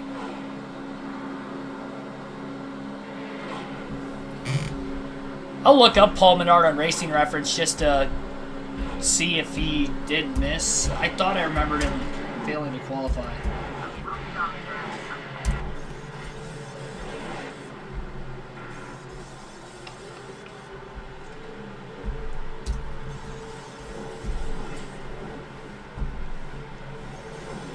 So, what about 2006? Yeah, actually only ran 7 races that year, so he probably did fail to qualify, but yeah, Menard did not run full-time in the Cup Series in 2006. My gosh. Busch getting really loose coming out of the pits there. Brian Vickers leading his first laps of the day. He continues to stay out. Busch going to cycle ahead of Trigger still. Even squawking the tires coming out of the pit lane there. Brian Vickers getting 5 bonus points leading his first laps of the day. Busch has still led the most up to this point. Now just hoping it stays green to the end of the race, and he should have this race won. But yeah, I'm looking at Racing Reference right now. He made 30 starts in 2007.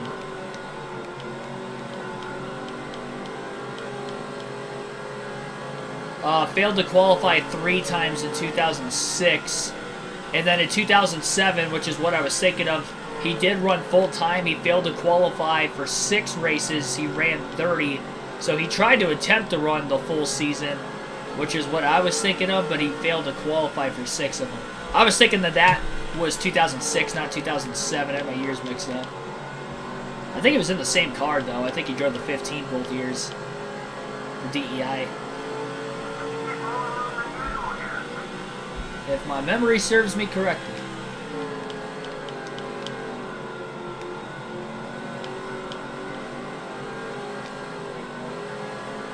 So yeah, Menard was not the answer. Carl Edwards would have been the only answer.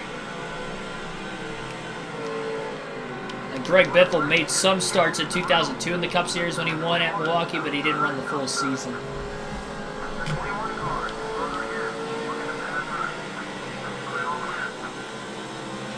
On the Cup side.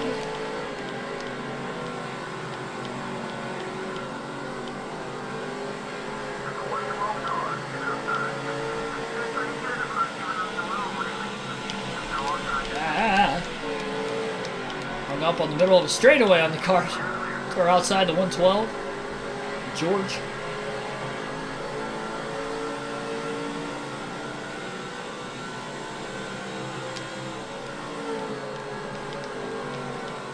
Surprised Brian Vickers is staying out of the pits as long as he has.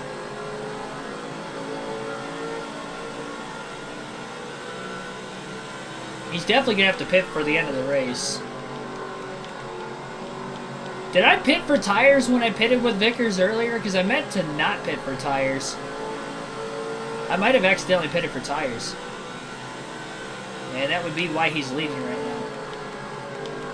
It's not going to last very long, and he's only going to lose more and more track position. Assuming we stay green all the way through this run. If we do get a caution, it could be the best thing for him. He'd be the last car to lead lap again. But he'd be on much fresher tires than the rest of the field.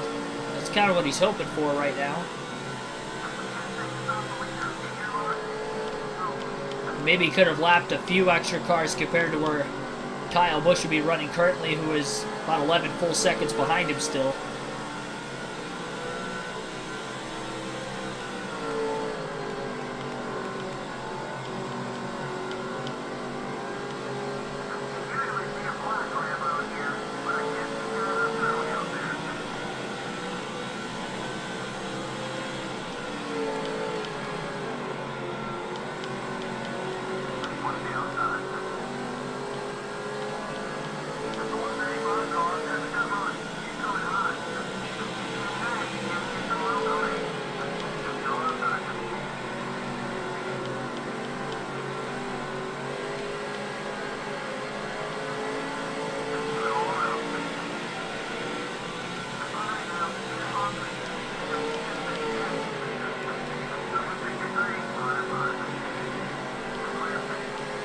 Busch definitely faster than Vickers right now, with Vickers on those older tires. Both have equally sustained damage. Vickers probably has, well, I guess Busch with pitting that last time would have repaired it a little bit. Not sure exactly how far Kyle Busch is ahead of Luke Trigger, behind him for position. And the big thing is right now is just hoping we stay green to the end, because Kyle Busch has not been good on restarts today. And the plan is going to be to stay out of the pits every caution we get to maintain track position, because that has been probably more important than tires as of this race has gone so far. This is our longest green flag run of the day so far as well.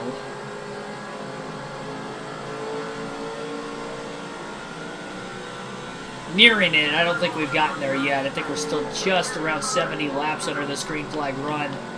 What, 82 to start the race. We'll have 61 laps to go at the line this time. Vickers going to stay out of the pits again.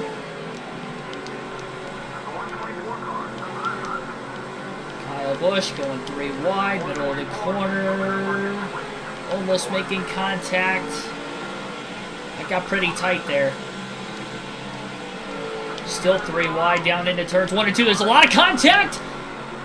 No caution. We stay green. Couple cars get against the wall there. Busch hangs on to it. That would have brought out a yellow. Busch would have had to restart at the back of the pack. Which would not have fared well for him. But we stay green. It's the best thing that could have happened there. Well, the best thing that could have happened was not making contact at all, but Busch sailed it in a little too deep, being 3 wide on the bottom. barely kept away from making contact with 3 and 4 when they were 3 wide, but 1 and 2 a little more narrow with that inside retaining wall down on the bottom of the track where the pit exit is. Busch wanted to stay off the wall, but in doing so, he ended up making contact with another car for position.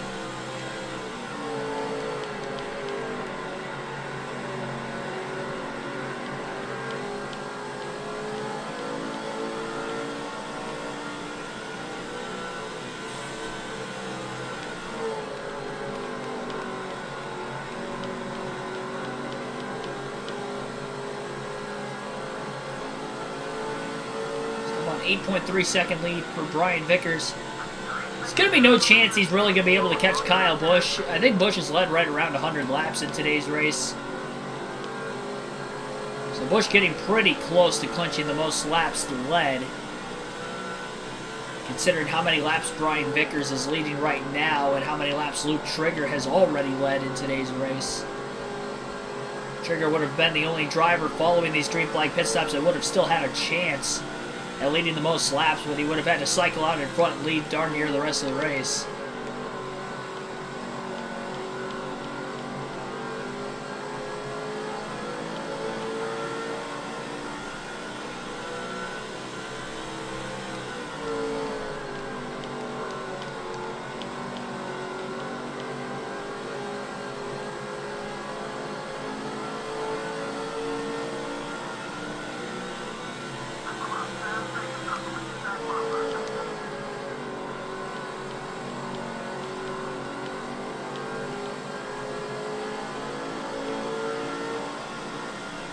Could be 3 consecutive wins for Kyle Busch. If he does get the W today, it'll be 4 wins in the last 5 races.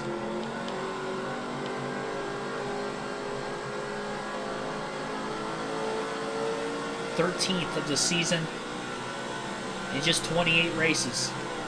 Only in the full Busch Series schedule to this point.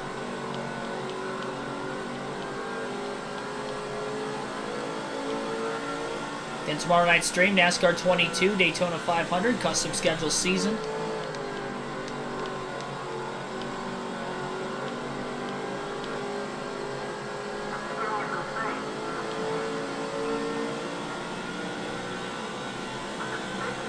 Busch just ran his fastest lap, 27.683 that last lap.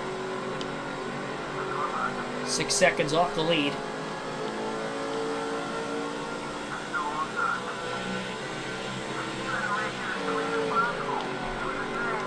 Front tires up a little bit as he's trying to get by Jourdain.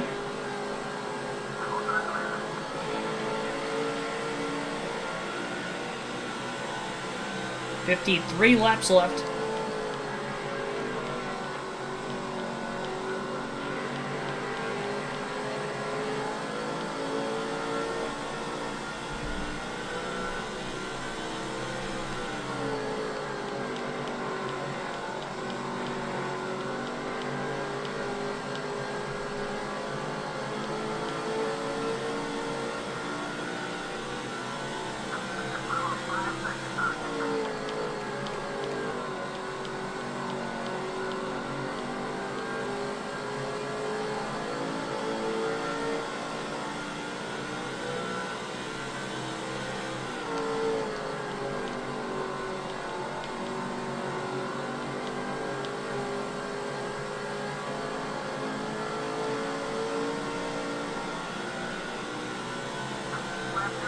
I'm still shocked Vickers has a pit. I'm almost wondering if I did accidentally pit for fuel and tires. I wasn't paying enough attention when I pitted with Vickers. But he has gone like almost 30 laps further than everybody else on fuel. It would lead me to believe I accidentally at least took fuel even if I didn't take tires. I mean, unless he did pit but went fuel only, but even still, I mean, he was 12 seconds ahead of us when we came out of the pits, so I don't think he pitted at all yet under green flag. Again, he will have to pit well before the end of this race. I don't even see him making it to 30 to go compared to what we know we can do on fuel for a full run, which is about 90 laps. We've already gone about 80 laps on its own during this green flag run, so I don't think Vickers is going to be able to go too much further anyway. 49 laps left. He still leads by about 3.5 seconds over his teammate Kyle Busch.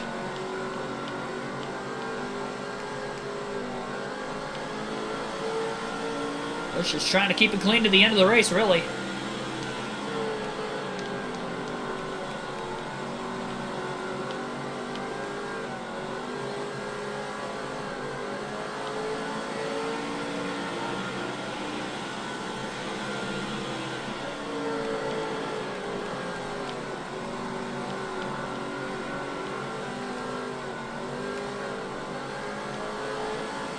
Car kind of holding Kyle Busch up just a little bit. A couple cars out of the race today with engine failures. I didn't realize there was another car on pit road.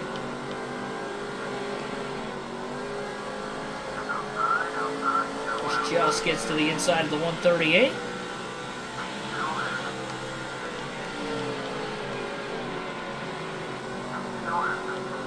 And we'll make the pass on him. 2 seconds off the lead. Vickers has dealt with a lot of lap traffic over the last handful of laps, which is allowing Busch to catch him at an even quicker pace than Kyle was already catching him on fresher tires. I'm wondering if Busch is actually going to get to the lead, though, before Vickers has to pit.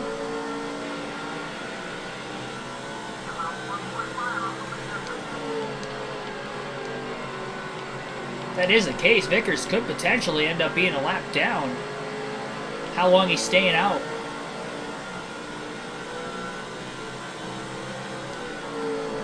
Top 5 for a large portion of the race today before he caused that accident on himself while battling for third earlier.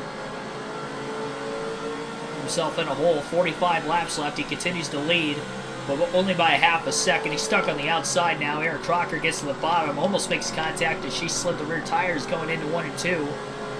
Vickers able to get back down in line, but Kyle Busch is there now off the exit of turn 2. It'll be going for the lead into 3. Vickers going to try to block his teammate down into the corner.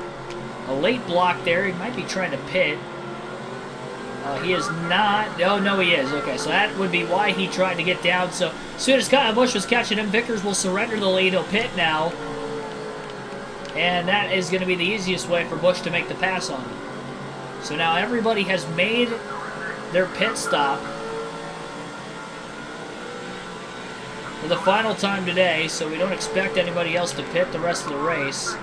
Busch has his second largest lead of the day, which is at about 9.5 seconds over second place right now, assuming it is still Luke Trigger.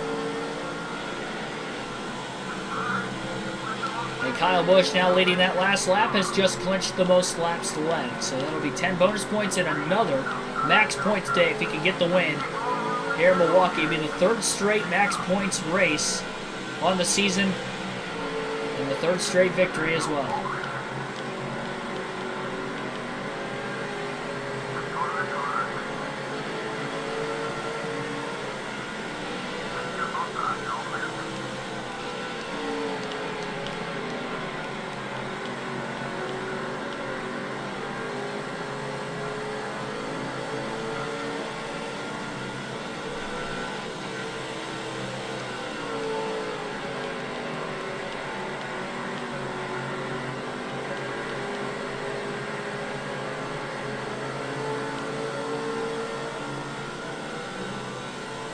Still kind of a long ways to have to hope this stays green for 41 more laps yet.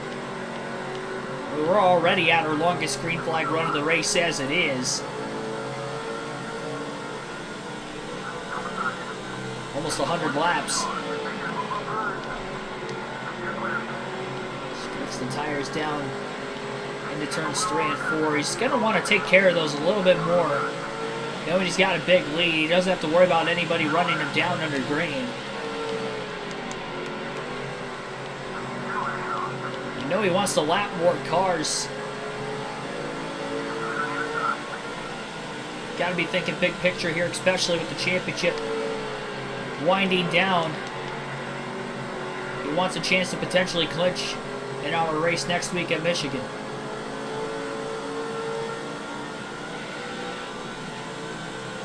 Another fastest lap, 27.670. Periodically, he just keeps eclipsing a faster lap every so often.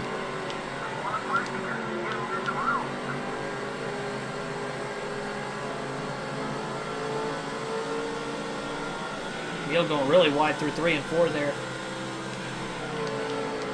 Kyle Busch going to look underneath him into turns 1 and 2. Casey King, Kenny Wallace up there. I know they're definitely on the lead lap. Shane Meal will go a lap down in the 32 car.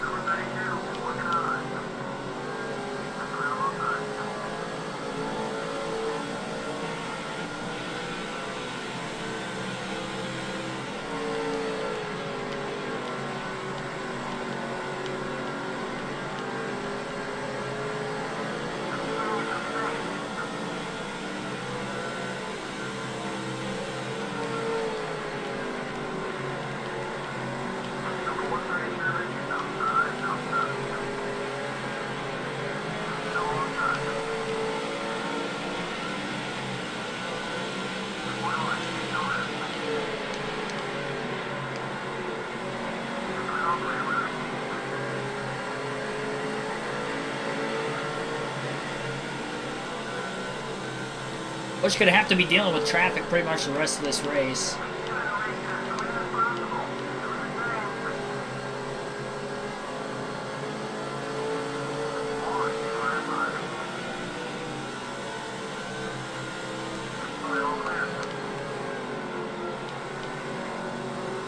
A lot of these guys have been giving him quite a bit of room, though, today.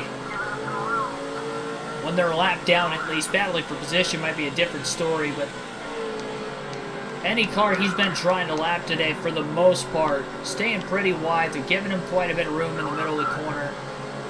There's contact from time to time, but it is a short track nonetheless. He'll have that.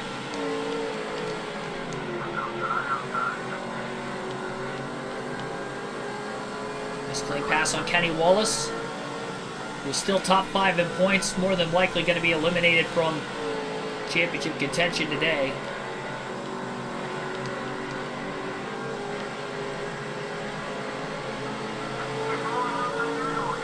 Have to be within 824 points of Kyle Busch to have a chance at the championship going into the final 5 races.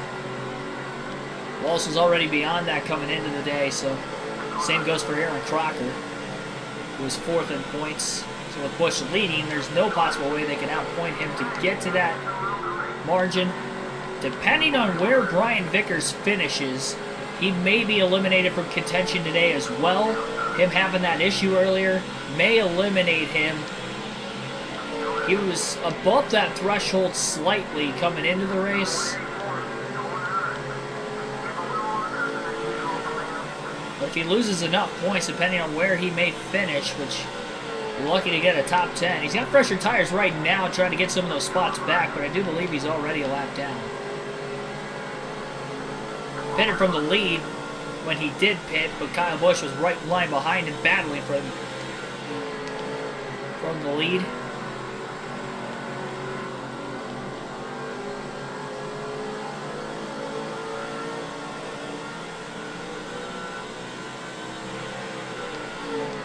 "30 laps to go at the start-finish line this time by for Busch." Texas Fall 2010, also remember Cody Burton trading blows.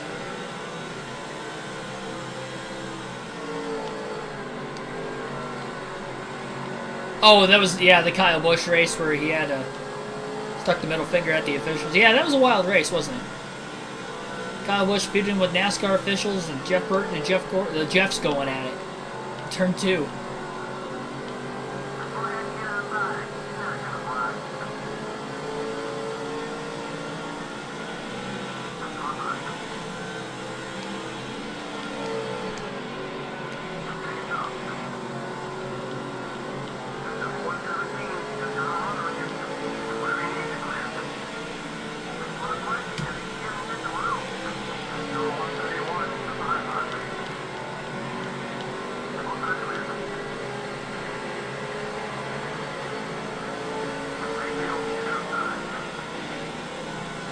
Jeremy Mayfield in the 79 car. Dive underneath the 86. Danger of going a lap down, though, pretty soon at the hands of race leader Kyle Busch, who's right behind him. So he gets a quick caution, but Mayfield going to give up a lot of bottom for race leader Kyle Busch. And Busch will complete the pass to put Mayfield a lap down at the line, 27 to go.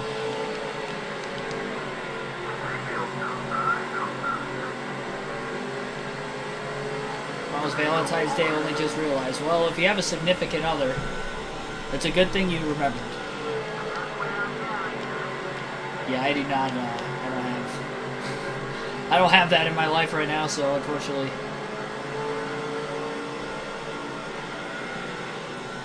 It sucks, but hey, I'll be here with you guys.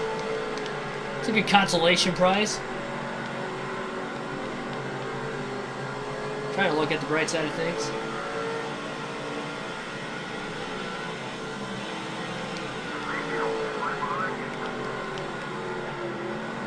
Mayfield's still keeping decent pace with Kyle Busch after Busch lapped him. I don't think he's going to be able to get around him. Lost quite a bit of time, though, through 3 and 4. He drove it in so deep that Busch actually gapped him by a couple car lengths by the exit of turn 4.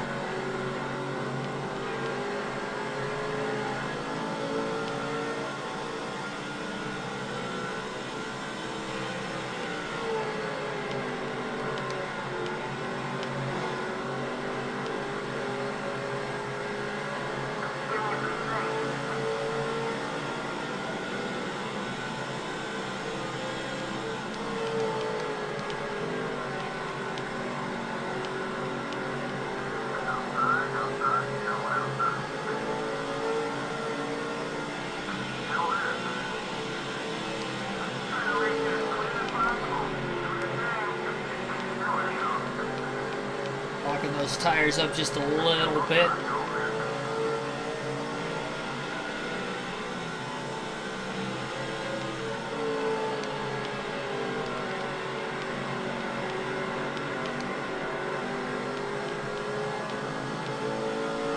Yeah, that's good.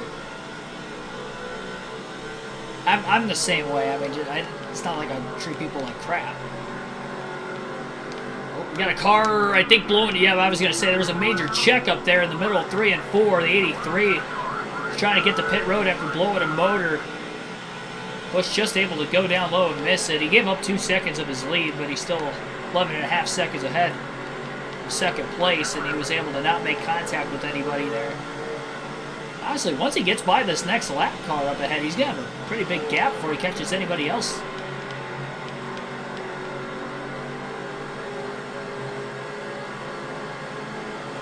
More clean air. He'll take that with 21 laps to go. He's down to 11 seconds now. So he lost about 2.5 seconds of his lead. And to check up for the 83 who blew a motor in the middle of 3 and 4, was trying to get to the pits.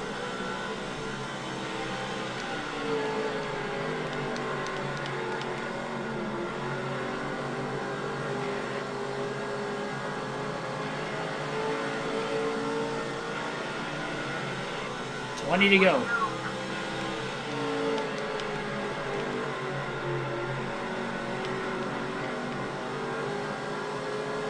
Halfway through the fuel and tire stint right now. And everybody's going to be plenty good to make it on fuel to the end of the race. Big question, as with every NASCAR race in this situation, is will there be a caution before the end? And if we get a caution with 5 or less laps to go, this race could end under yellow, so for anybody who is not Kyle Busch, needing a caution to try to get back into this race and potentially have a shot to win, the sooner the better. They'll have more laps to try to get to the lead on a restart. And the Achilles heel today has been the pit crew and restarts for Kyle Busch. There's no more pit stops. He has the lead. He's led the most laps. Now it's up to Kyle Busch to seal the deal here. Not had a good restart through the 2 that we had today. He did have a good initial start when he qualified on the pole. Quickly got to the lead, didn't look back. Contact with the 149 car going into turns 1 and 2 there. All clear though, 18 laps to go. It's going to be a little bit before he catches anybody else in lap traffic. I think he still will catch cars. It's going to be just a hair longer.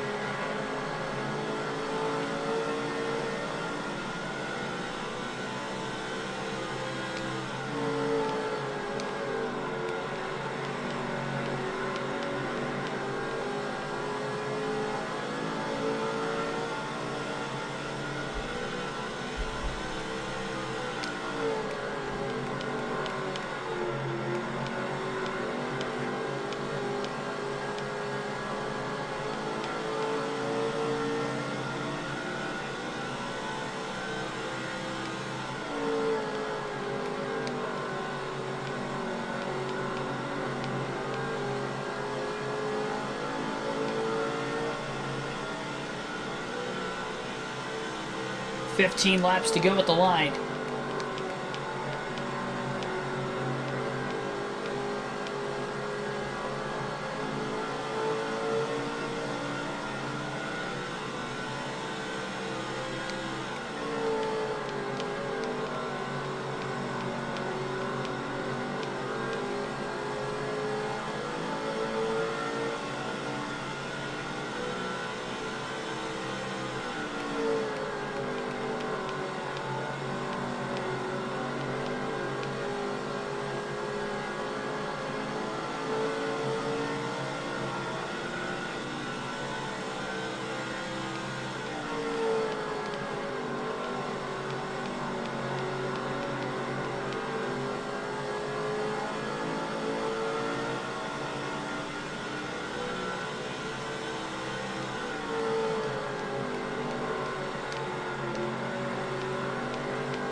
Honestly, even when Kyle Busch gets to the back of this huge pack of lap traffic, I don't even think he's going to attempt to pass anybody.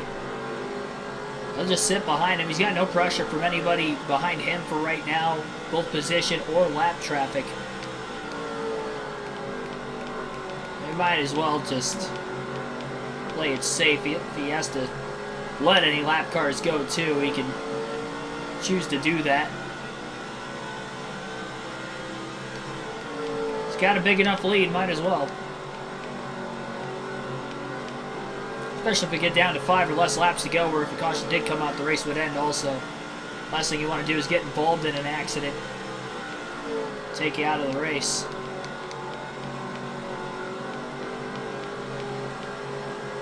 Survived from that contact with his teammate Brian Vickers in the first half of today's race. That was the second most recent caution we had. It's been a while.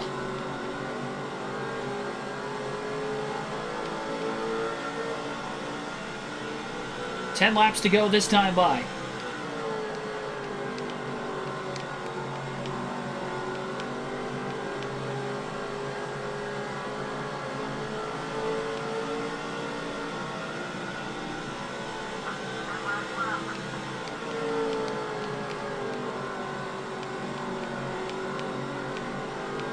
I can't remember exactly what fantasy driver was that wrecked earlier.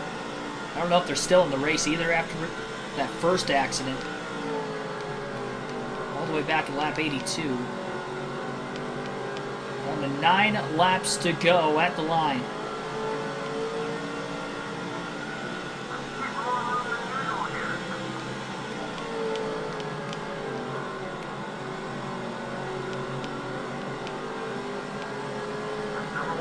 Busch to the inside of the 108 car on the back straightaway, and he's just going to let him go.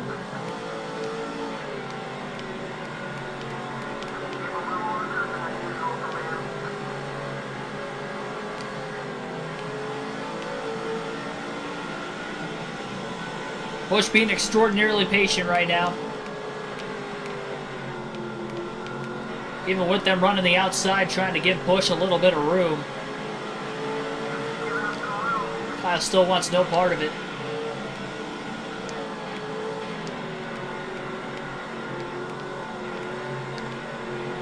Got a car closing up behind him as well here.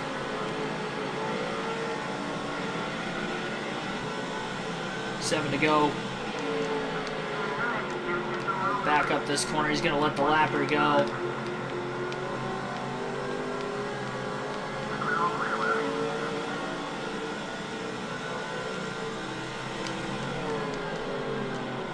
Smart driving here from Kyle Busch. I mean, they're giving up so much at the bottom. I guess Busch is just going to go right back forward anyway.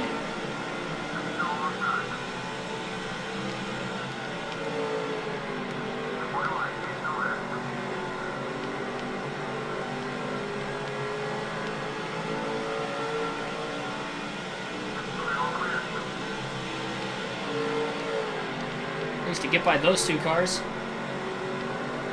Slip up just a little bit. Didn't lose too much grip though. 5 laps to go for Kyle Busch at the line. 11.5 second lead.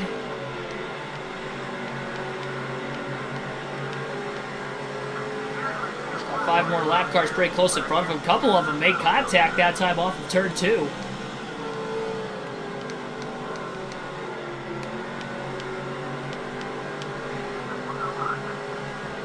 Car sliding up there. Ooh, a lot of contact.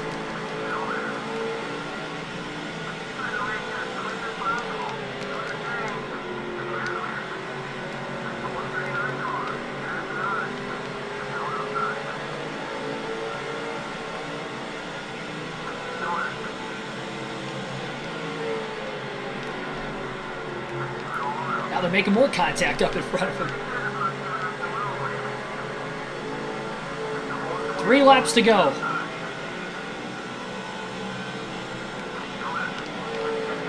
Quarter tank of gas left this point in the run.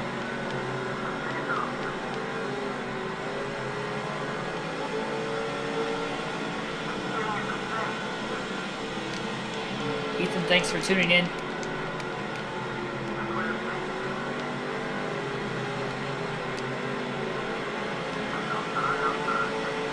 Now we'll be down to 2 laps to go at the Milwaukee Mile. Gonna end this race on about a 130-lap green flag run to the finish. This will be the last lap car Kyle Busch will have to deal with today as he clears him off turn 2. He will not catch anybody else in front of him.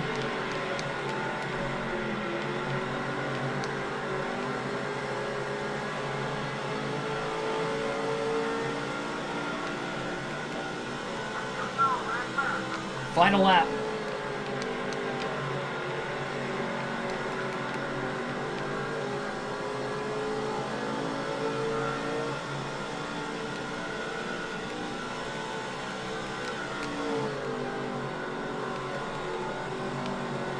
One more time off turn 4. Checker flag will be in the air. The 13th win of the season for Kyle Busch. It'll be 3 in a row. And his 3rd straight max points day as he inches closer to a Busch Series championship on this 2005 season. 5 races to go for the number 5. And he's got a chance to clinch at Michigan next week in the next race of the season.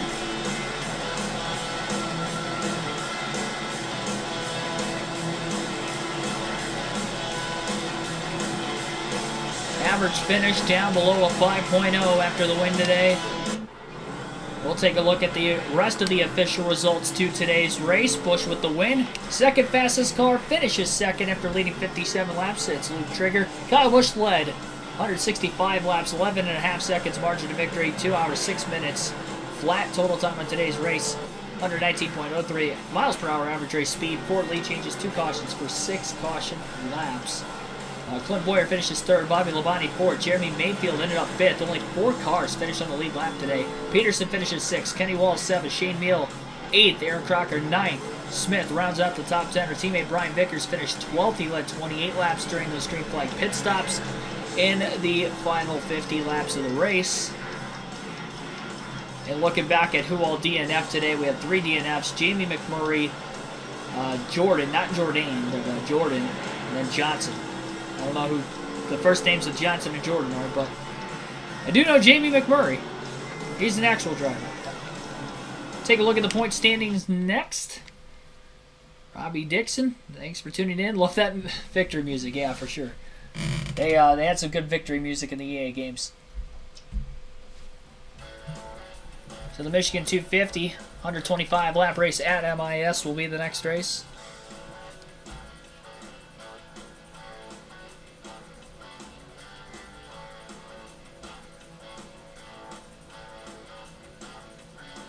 Thanks for tuning in. Also for Michael Turner in the chat. I don't think I shouted you out earlier. So it looks like the top 3 are the only 3 drivers that have a shot at the championship going into the final 5 races. Kenny Wallace, Aaron Crocker have been eliminated from contention. And Wallace now moves up to 4th in points, just 4 points ahead of Crocker, moving her back to 5th. Shane Meal still sitting 6th in points. Luke Trigger up to 7th. Massive points lead right now, 603 points over Clint Boyer. Our magic number at the end of Michigan next week, my calculator is not working, so never mind. I'll figure that out another day. But we do have a chance to clinch a title at Michigan. Probably going to need a little help, even if we do win the race and lead the most laps. Boyer going to have to finish a little further back to what he has been in recent races if we're going to clinch the title there. And if we don't clinch it there, we'll try to clinch it the next race at Watkins Glen. So, thanks for everybody tuning in. Be sure to hit the like button. Again, if you haven't done so already, subscribe for more daily NASCAR content. I'll see you guys tomorrow night at 6 p.m. Eastern Standard Time. NASCAR 22 custom schedule season begins. We'll be driving as a driver who I have handpicked for the season. It'll be a fun one. And our Daytona 500 will kickstart the season and kickstart Speed Week on the channel. Not only that, tomorrow, but we'll be doing live commentary for actual NASCAR racing throughout the course of the week, Wednesday through Sunday, starting Wednesday night at 8 p.m. Eastern Standard Time.